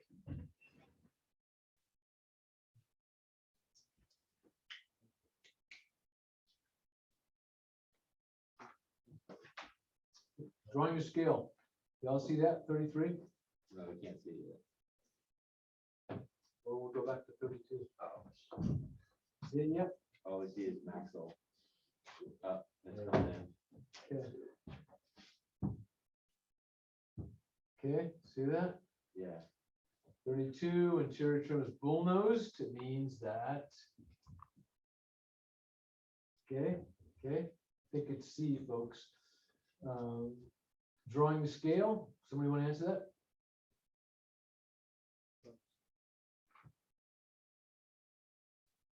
Nobody wants to answer that? 7mm pencil. D? Just call it a number. Is it D? No, it's not B. No, D. D it is. Good one. I did not demonstrate these joints. Dang it. I will though. You'll love that. I promise you. There's a board foot question. So it means you need to figure what a 2x2x3 is in board feet and then go 50 of them, right? And that'll give you your board feet, correct? Not that tough, is it? So it's 2x2, so that's 4, that's 10. That's it, that's easy peasy, right? And then 2x6 chop rail cost, right? So if the top rail cost is 4,500, 1,000 MBF, how much is that a board foot? 425. 425? 425. Oh, 4.5. Thank you. When you get to 25. Okay, so I haven't done the drawing thing with you guys yet, so I probably won't have that in there. Probably won't have that in there. I will tell you this though, that kitchens are built around what? Where are you? Number 42? Yeah, no, not 42. The 39. appliances- Number 39. The appliances. Yeah. It's the appliances, okay? Kitchens are built around the appliances, period. Without the appliances, you don't do the kitchen to get the appliance specs. First thing I get, right? Styles relative. Drawing of the floor plan of classroom 24. Okay, we didn't do a drawing yet. Safety rules, sexual harassment, MSF. You guys all know what MSF refers to, right? And S4S, there's a question. It's amazing how many people missed 47 after. Anyways, So that would be. what's the answer? What's the answer? C. C. C is the answer. It's the only answer. The tiny house, who knows what the tiny house is sided with? See, No, it's D. It's lap cypress, but that's probably not gonna be on your chest. So, but the handing of a door could possibly be on your chest, right? You all remember how to do that? How to hand a door? Yeah, according to the theory that he just gave us. The butt to the butts, Oh, okay. right? Yes, sir. Remember butt to the butts, right? Okay. And then kill for woodworkers, piece of cake. Oh, I gave you the answers to those. Dang it, means I can't use those questions now. So MDF. which answer? Yeah, what are you talking about? Sorry, trying to trick me again. What was the question about MDF 4,500? Is that, you said for how many boards is that? For MDF? No, MDF is a Oh, sheet good. D? Sheet goods are sold by the mill square foot versus solid stock, which is sold by the mill board foot. I think he was asking that the second one, the MDF. MDF. MBF, mill board foot, 1,000 board feet. Okay, And then you might have been confusing me talking about MDF, probably. which is medium density fiberboard, which is this stuff, right? Which comes in 4x8. This is 1 inch thick. This is 4/4 net. Comes in ½ inch, comes in, I think even 5/8, but 3/4 very common.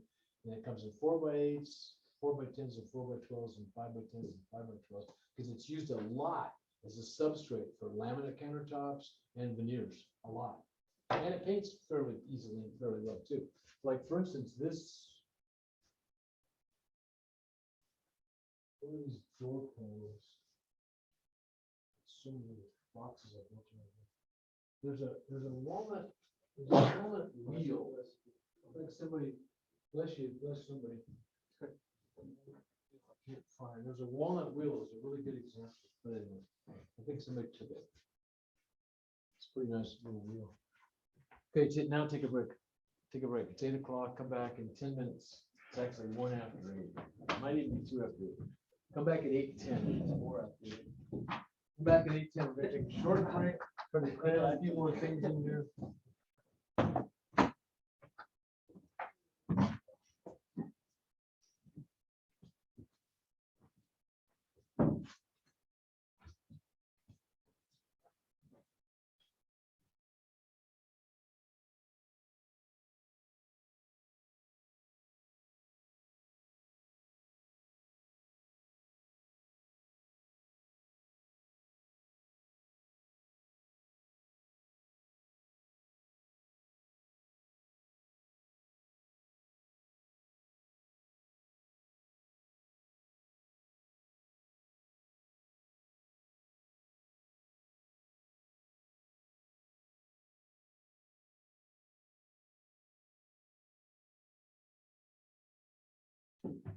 Okay, so we're back, gang.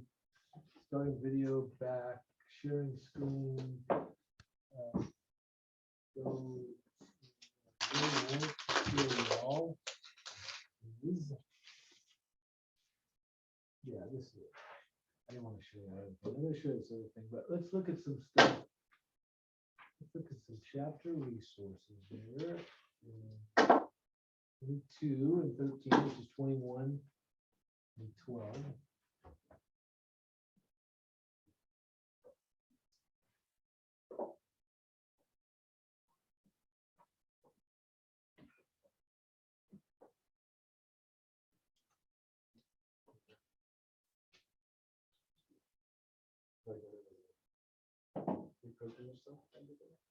Yeah, let's set it across my legs.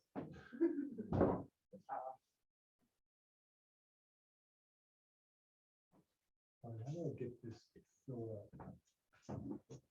Maybe that's a play button at the top. I mean, if you go to slideshow. Bottom right, running, Bottom right? yeah, a little presentation thing.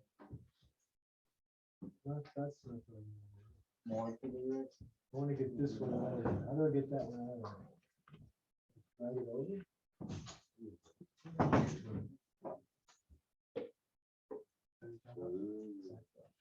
Good work. Okay, so you see that? Extra credit points. What are the extra credit points for? Style points, yeah. Oh, yeah, for John. Totally. Okay, did we look at this once? Probably. Maybe, I think so, yes. I think we might have. Outline the order, no, we might not have. So, yeah, I want to, and this isn't going to happen before the midterm, but that having been said, this chapter has been assigned. It's been assigned, if you didn't know, chapter's been assigned the whole time. Just 22. So if you haven't touched it, if you haven't cracked the book and you want to read 22, the questions on the test that aren't from my lectures, that you can pick up from Zoom and from the safety meetings, or from your notes, that will be in the book out of 22. I'm going to use 22 for this.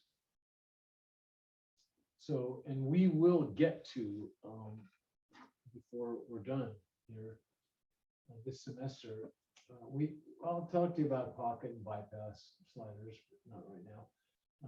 And the outline the order in which room to trim members should be applied. That's a good thing.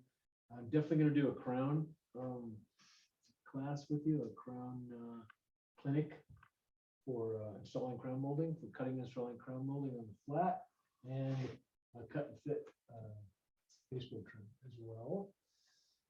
Interior door framing covers unfinished. Interior door frame. Light support. Okay. So the interior door frame, which would be our rough frame, that's what they're referring to here, provides support for the door and the hardware. It's all nailed and attached to that roughed opening, that 2x4 framed opening in this case, and it supports all the trim pieces that are attached. Remember I said they nailed the jam end to the rough opening trimmer. Two side jams and one head jams. Jams are not rabbited. That's total not true. Jams are rabbited. Around here, they are rabbited. Those jams are rabbited. We are buying rabbited jams. So when you see Jerry do the door, you'll know it's a rabbited jam. It's not like that. If you can picture that piece right there being cut off, that's what our jams look like. Yeah. Backside is usually curved. Yeah, we've seen this, but not all of it. Okay. We stopped. Haven't seen it. There's some, I went through only 3 or 4 of these until I got to a place where we hadn't seen it before. So this is a good thing to know, is to not nail off. Don't nail off anything, but especially a door until you're really satisfied with the fit. That it fits and it closes well, it latches well, it does everything you want it to do, then drive those nails home. But I go ahead and drive my 8s home and nail my jam off, period. I nail my jam off, And I nail my jam off with finished nails, so that really, you don't want to cut your shims until you're completely done. Because while you still have long shims, you can adjust the shims, you can push that jam out, you can draw it in, you can do all kinds of stuff with your shims in it. Shims adjusted. Plum. There's a good, not my squiggly drawings on the board, but a detail what casing looks like. Installing casing. They have their way of doing it. I have a different way. See, we didn't get this far. So, well, I take it back. We did actually get that. Avoid making hammer dents. I can't not remember that one, right? That's a really good thing to say. Avoid making hammer dents. Elephant feet. Yeah, elephant tracks, exactly. Avoid, you want to do avoid that, all right? Cut a saw curve in the butt end of a shim shingle. I'm not sure why. Maybe so you can insert another shim in there. I'm not sure why they want you to put a saw curve from the butt end of a shim shingle. Start, finish nail, and slip curved shim around nail. Okay. Oh, I see. I see. So split it, a saw curve. I know exactly what you're talking about. So saw curve down the end of the butt end, so you can slip it in the jam over a nail. So you're not nailing through the shim, right? You can still have some adjustment with that shim because it's got this curve before you drive your nails to it. I usually nail above and below the shims. I'm locking them tight myself. So there's those rosettes I was telling you about, those plinth blocks, which we call them rosettes, decorative corner trim. They usually look a lot like that. As you can notice, they're slightly thicker and slightly wider than the profile trim. And this looks like some fluted trim or some actually more like beaded trim. And that's red oak, by the way.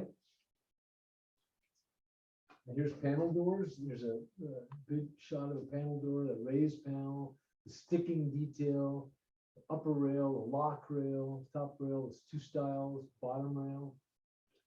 Typically, your bottom rail is wider than this because there's so many panels. They probably want a little less wide, but typically your bottom rail is twice as wide as your styles of top rail, and it may actually show us twice as wide. Come to think of it. These molded doors are pressed like MDF. They're high density fiberboard. They're, you know, it's in a slurry. They go into mold. And they press them with a lot of pressure and make a really pretty cool door. They're cheaper. They're heavy. That's the main. All MDF doors, solid doors are very heavy, but they're beautiful. There's some nice ones. I'm sorry, flex doors are like what we have. Flex doors.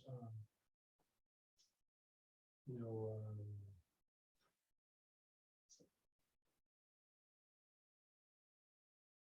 Flush doors.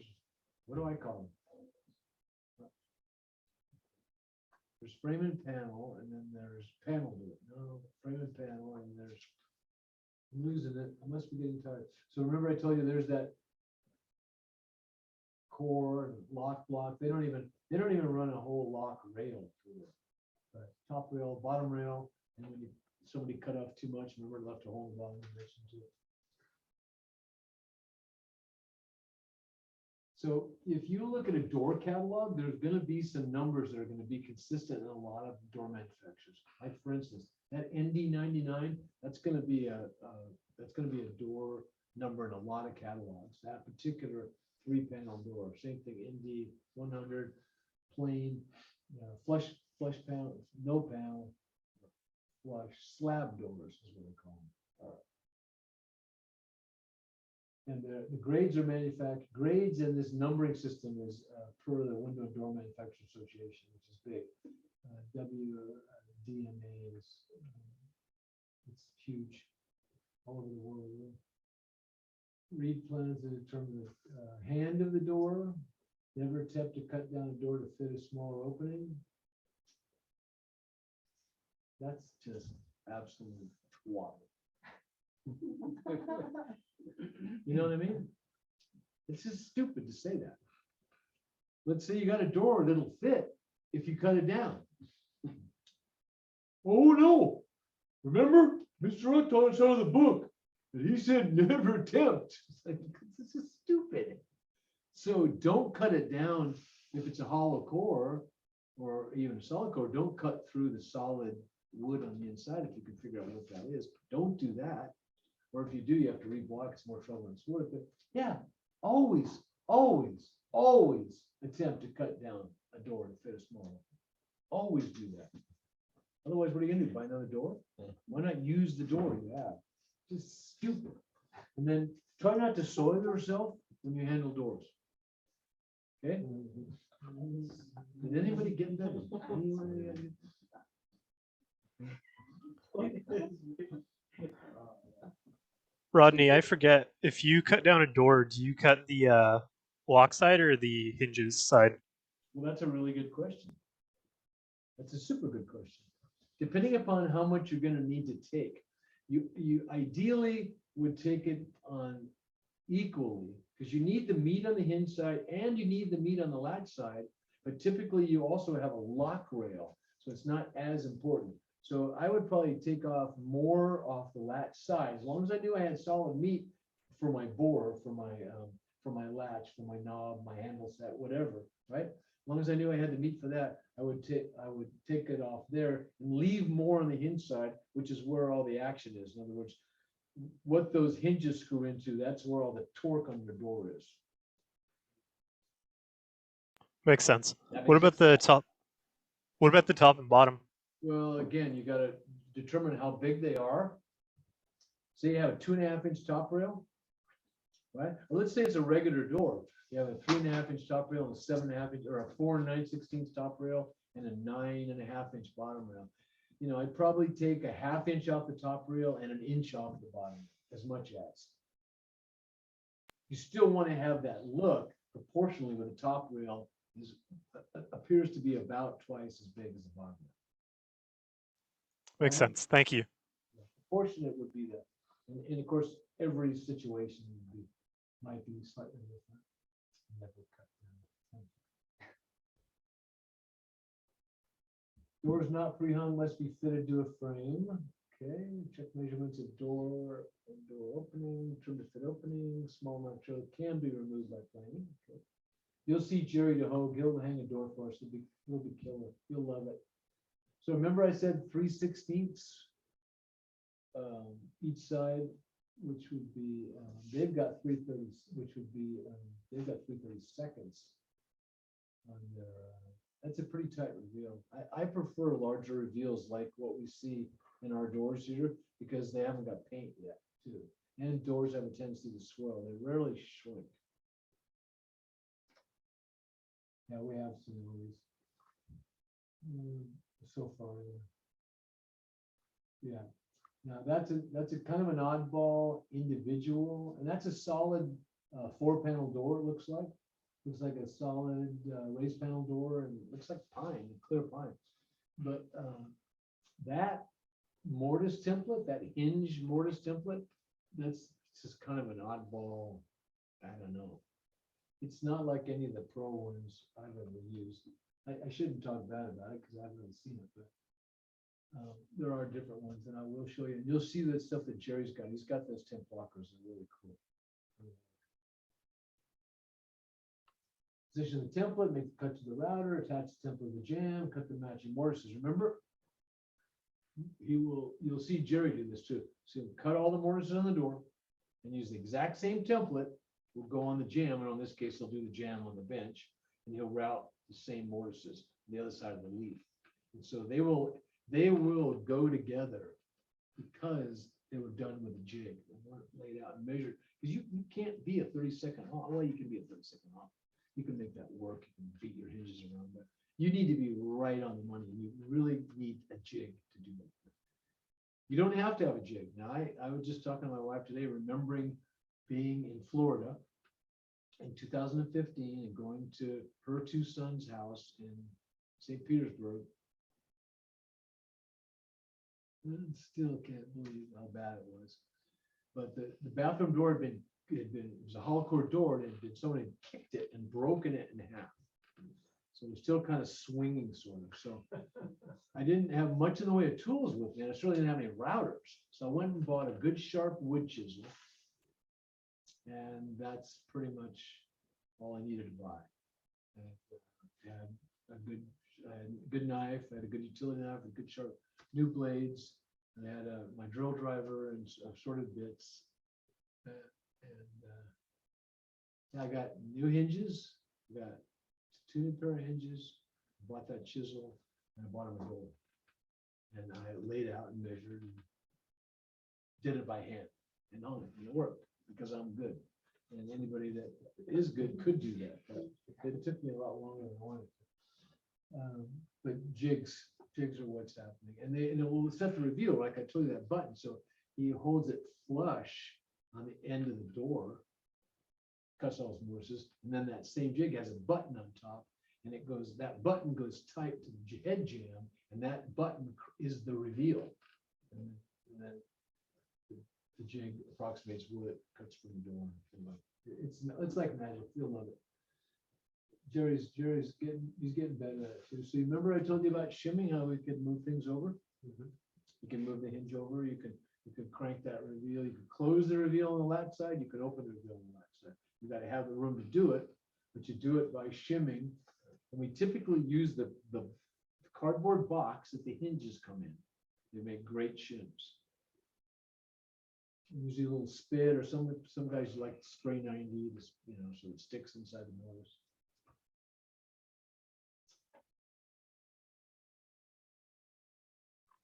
Hang door, check the clearance, plane the edges, adjust the depth of the hinge gains to make corrections. You can also mortise deeper, there's all kinds of stuff you can do to tune up a door in an opening that's hung with butt hinges. Like they showed, shimming behind the hinges, you can actually bend the knuckle of the hinge. You can plane, what were the other things to say? Cardboard or metal shims. You can mortise deeper. You can move things around by bringing mortises a little deeper. And amazingly enough, doors need a fair amount of adjustment. Doors are tricky. The door hanging is an art. And there are a lot of tools that go with door hanging. I made a list one time, it was like 35 tools. Permanent nailing comes after the lock installation is complete. Now here's the kinds of door locks that are pretty typical. This is what we got over there, a cylindrical lock set. We do not have a unit lock set. And we do have a tubular lock set. I believe we've got one tubular and one cylindrical. Cylindrical tubular unit. These are not ones you see much of. They're old-fashioned or commercial. Mortise lock set, pretty much the only place you're going to see a mortise lock set, unless it's on a really ritzy house, is on the entry. So entry, it's typically an entry set in most houses, a lot of houses will have a mortise lock. Baldwin, Yale, Valley Combo, Rocky. There's a lot. But really, Baldwin's mortise cases are what I have in my house. I replaced a Yale 90-year-old Yale case that had pretty much failed miserably, and it just wasn't using the door other than to come and go. I couldn't throw the deadbolt anymore, and I hadn't used a key for years and years and years. And finally, 2 Christmases ago, I shut the house down for a couple months. And one of the things I did was I took that lock out and I deepened the mortise, because it's a big mortise. It's like a 7/8 wide, 6 inches deep, 4 inches deep, 6 inches tall. 6 inches tall, 4 inches deep, 7/8 wide. That's a lot of meat to take out of an 1 3/4 door.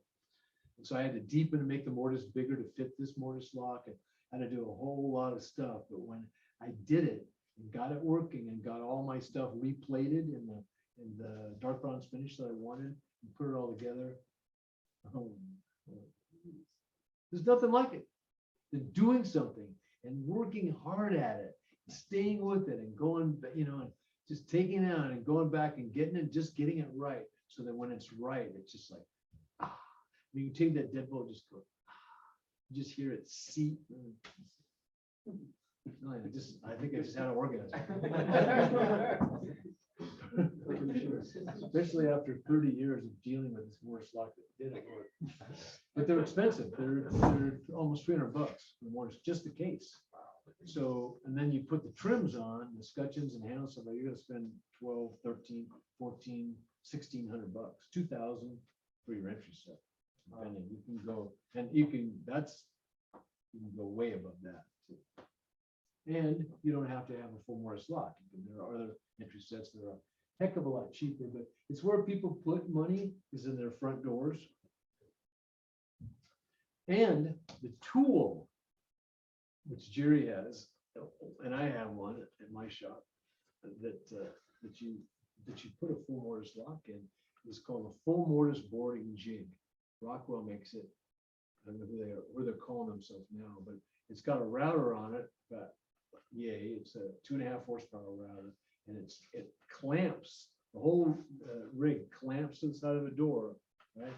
And you just crank, once you get everything set, you crank this handle and it just goes, comes up, drops down, just as you crank it. Crank it, takes about 15 seconds to cut that 7/8 by 4 inches deep by 6 inch mortise. 16 seconds, 15 minutes, right? Or Seconds.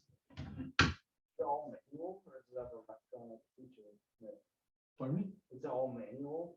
No, it's a router. Oh, It's a power tool, it's a router, but the manual part is a crank. You crank it, which the unit, the router takes the meat out, comes back up as you crank it, and it drops down as you crank it, comes back up, it drops down. You set the depth. wow. You crank it until it hits its depth stop, and then back it out.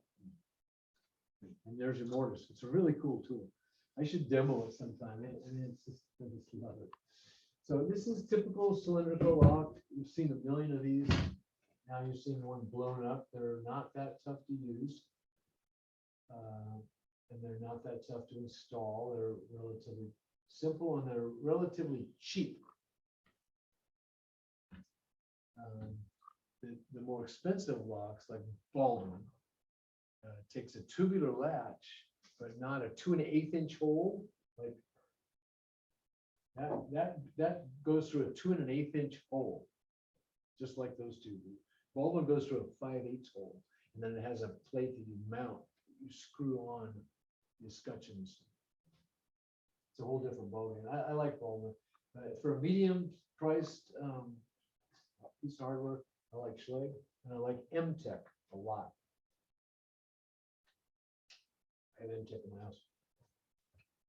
So installing a lock and open the door to a working position, block your door with wedges so it stays open, measure it from the floor, position the template, lay out the centers, bore the holes using a boring jig. You're going to see all this. Jerry's going to show you, but it's also in the book. Peepholes. Door viewers, sliding pocket doors. Yeah, we did. We looked through all this. Pocket door. We'll do a clinic on a pocket door. Pocket doors they're tricky, and they're complex and can be, and they need to be. If they're not done right, they can be a nightmare. Bifold doors are relatively easy to do. Multi-fold, same thing. We usually don't. barn doors. Barn doors, I don't know if they'll get into barn doors here, but they're really gaining popularity. A lot. I should do a clinic on them. I'm gonna do a barn door for a pair of doors, 2 tracks for a storage area in mind, but yeah, barn doors. Barn door hardware is happening. So this is good, moldings, right? So door moldings cover the space between the jamb and the wall covering. There's that molding right there is what we got, what I just showed you there. And then calling that stop, that's really odd stuff. But there's a Pioneer casing, streamline, inch and 5/8 streamline. Typical crowns. Moldings is a whole other thing. We're going to get into moldings. You know, the trim carpenter's art is standing and running trim, installation of standing and running trim. And there are a lot of moldings, there's a lot of really cool moldings, there's a lot of great molding catalogs, but crown moldings are kind of the epitome of that art, and they're maybe the toughest to do because they're overhead and they're usually fairly detailed. We cope the inside corners, and miter the outside corners. We like to come on the flat, but there's two types of crown molding. There's a crown molding with a 54-degree spring angle, and there's a crown molding with a 45-degree spring angle. And you don't need to know this now because we're going to do a crown clinic, and I'll explain that in depth. But two types of crown, one 45 spring angle, one 54-degree spring angle. Two basic types of crown. Why 54? I don't know. I don't know what they came up with. That's 54 spring angle. 54, 32. 54, 42.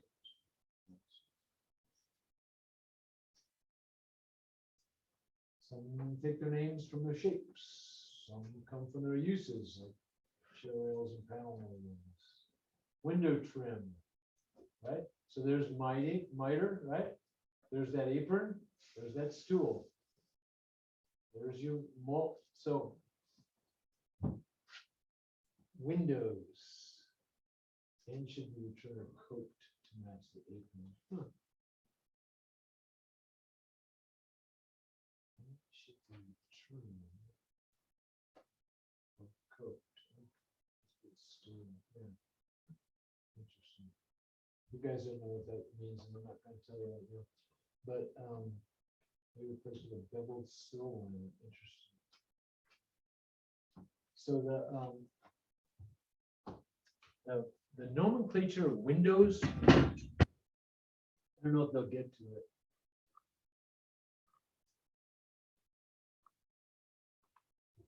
Okay, and I'm going to point.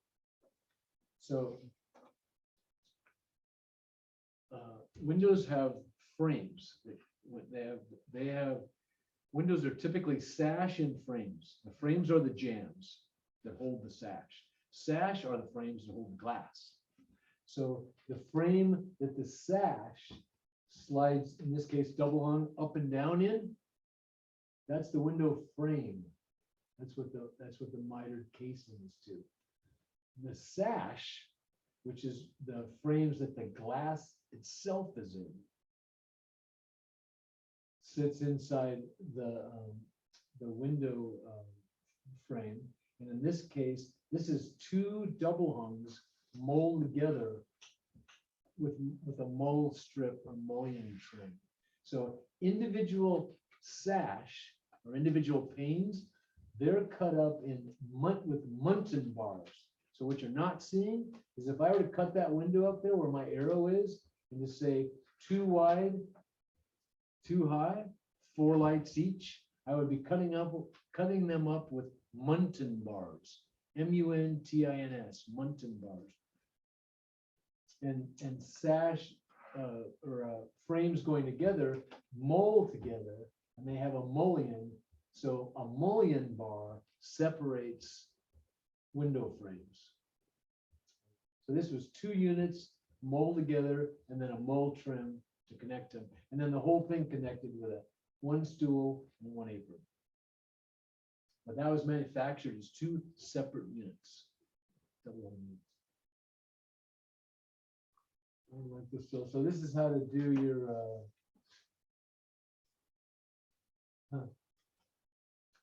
how to do a stool, side casing. This is all esoteric, is all get out. Decorative piece of the transitions wall ceiling installs an angled open space between the molding and available in many profiles. That's what we call a colonial or crown with cove. I am so sick of crown with cove. I'll never see it again. It'll be too soon. So a lot of people like support blocks. It seems like a lot of work to me, but it's a really cool idea. I like it. So that would be cut at your 54 degrees and screwed or nailed to a stud. You might be able to get in there and get to double top plate, but remember you buried 5/8 of it. So I don't think that one would get into a top plate. I think that nail would have to go into a stud. But we typically nail, up to joist going this way and going the other way. You pray for nailing, or you get some plywood nailing in there. And then this way, lay out the studs. So we get nailing at the studs, 16 centers. And when they said there may not be any framing to hold the top of the crown, there's always going to be framing to hold the bottom, because it's going to be able to, you're going to be able to hit 16 centers on your studs. Up on top, unless you've got a doubler out there where you can nail to, or your joist and part of the room, when your joists are running perpendicular to it, you will have nailing to your ceiling joists. But on the two runs where your joists are not perpendicular but parallel, you will be absent nailing, so you have to think about some nailing. And it could be just a ripper, plywood ripper with an angle cut on it, 54-degree angle and tacked up there. It's going to bury. You've got that dead space behind the crumble. You can bury nailing up there all day long. And outside corners are mitered, inside corners are coped. This gentleman is coping a crown, and I'm going to show you how to do that, but probably with the jigsaw, not a coping saw. Baseboard, same thing. Covers go up between the wall surface and finished flooring. Outside corners are mitered, joints and insides are coped.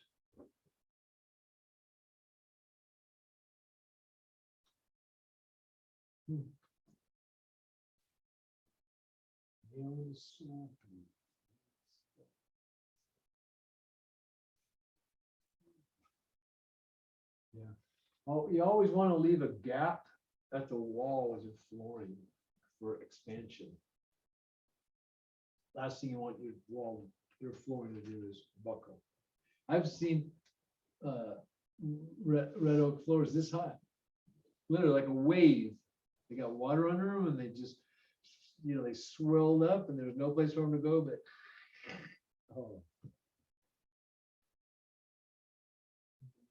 there's a pretty good. Okay, so there's how they're seeing. So you want to, your casing should be thick enough to receive your baseboard before the rounded edge. So whatever this thickness is right here of your casing, your baseboard is thin enough to die right there, and then your shoe, you back cut your base shoe. And that's base shoe. And typically you use a base shoe on a hardwood floor. Well, almost never anywhere else. You use it on a hardwood floor. And a base shoe is not a quarter round. See that? A quarter round would be the same distance out as it is up. Base shoe is taller up than it is out. That's why it's different than a quarter round. Finished carpenters have skills of framing carpenters, plus knowledge of finish work, trim work. They work for general contracting firms or housing developments. They learn the trade via vocational schools and on-job training with apprenticeships. Wow, that's it. That was it. Yeah, couldn't keep going.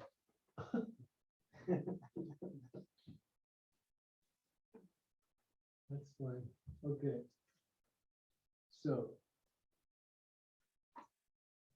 any questions? Questions about the midterm? Who knows what percentage of your grade the midterm counts as? 20%, right? Which is 1/5. 1/5 of your grade. So I want you all to do well. And so you need to show up. And if you can't show up for whatever reason, you gotta communicate with me. You gotta take that test. You don't have to take the test. If you don't take the test, you get a big goose egg for that 20%. So good luck on getting a decent grade. So raise your hand if you want to get a good grade. I thought so. Anybody here doing pass fail? I didn't think so. Anybody out there doing pass fail? I didn't think so. So yeah, I want you all to get good grades too. And I'm encouraged by this class because you all seem very interested I have had no trouble keeping your attention, and that's really, and that's really hard to do when you're doing Zoom, man. To gauge a room, you know, like somebody like me, who I've spoken in front of rooms so often, I get the sense of a room. I can read a room, and not just a classroom, any room. I can read a room, and so when I'm in a classroom, I get the read, and I read you guys as interested, and that makes me really interested in you, and just want to go, you know, really nail it for you.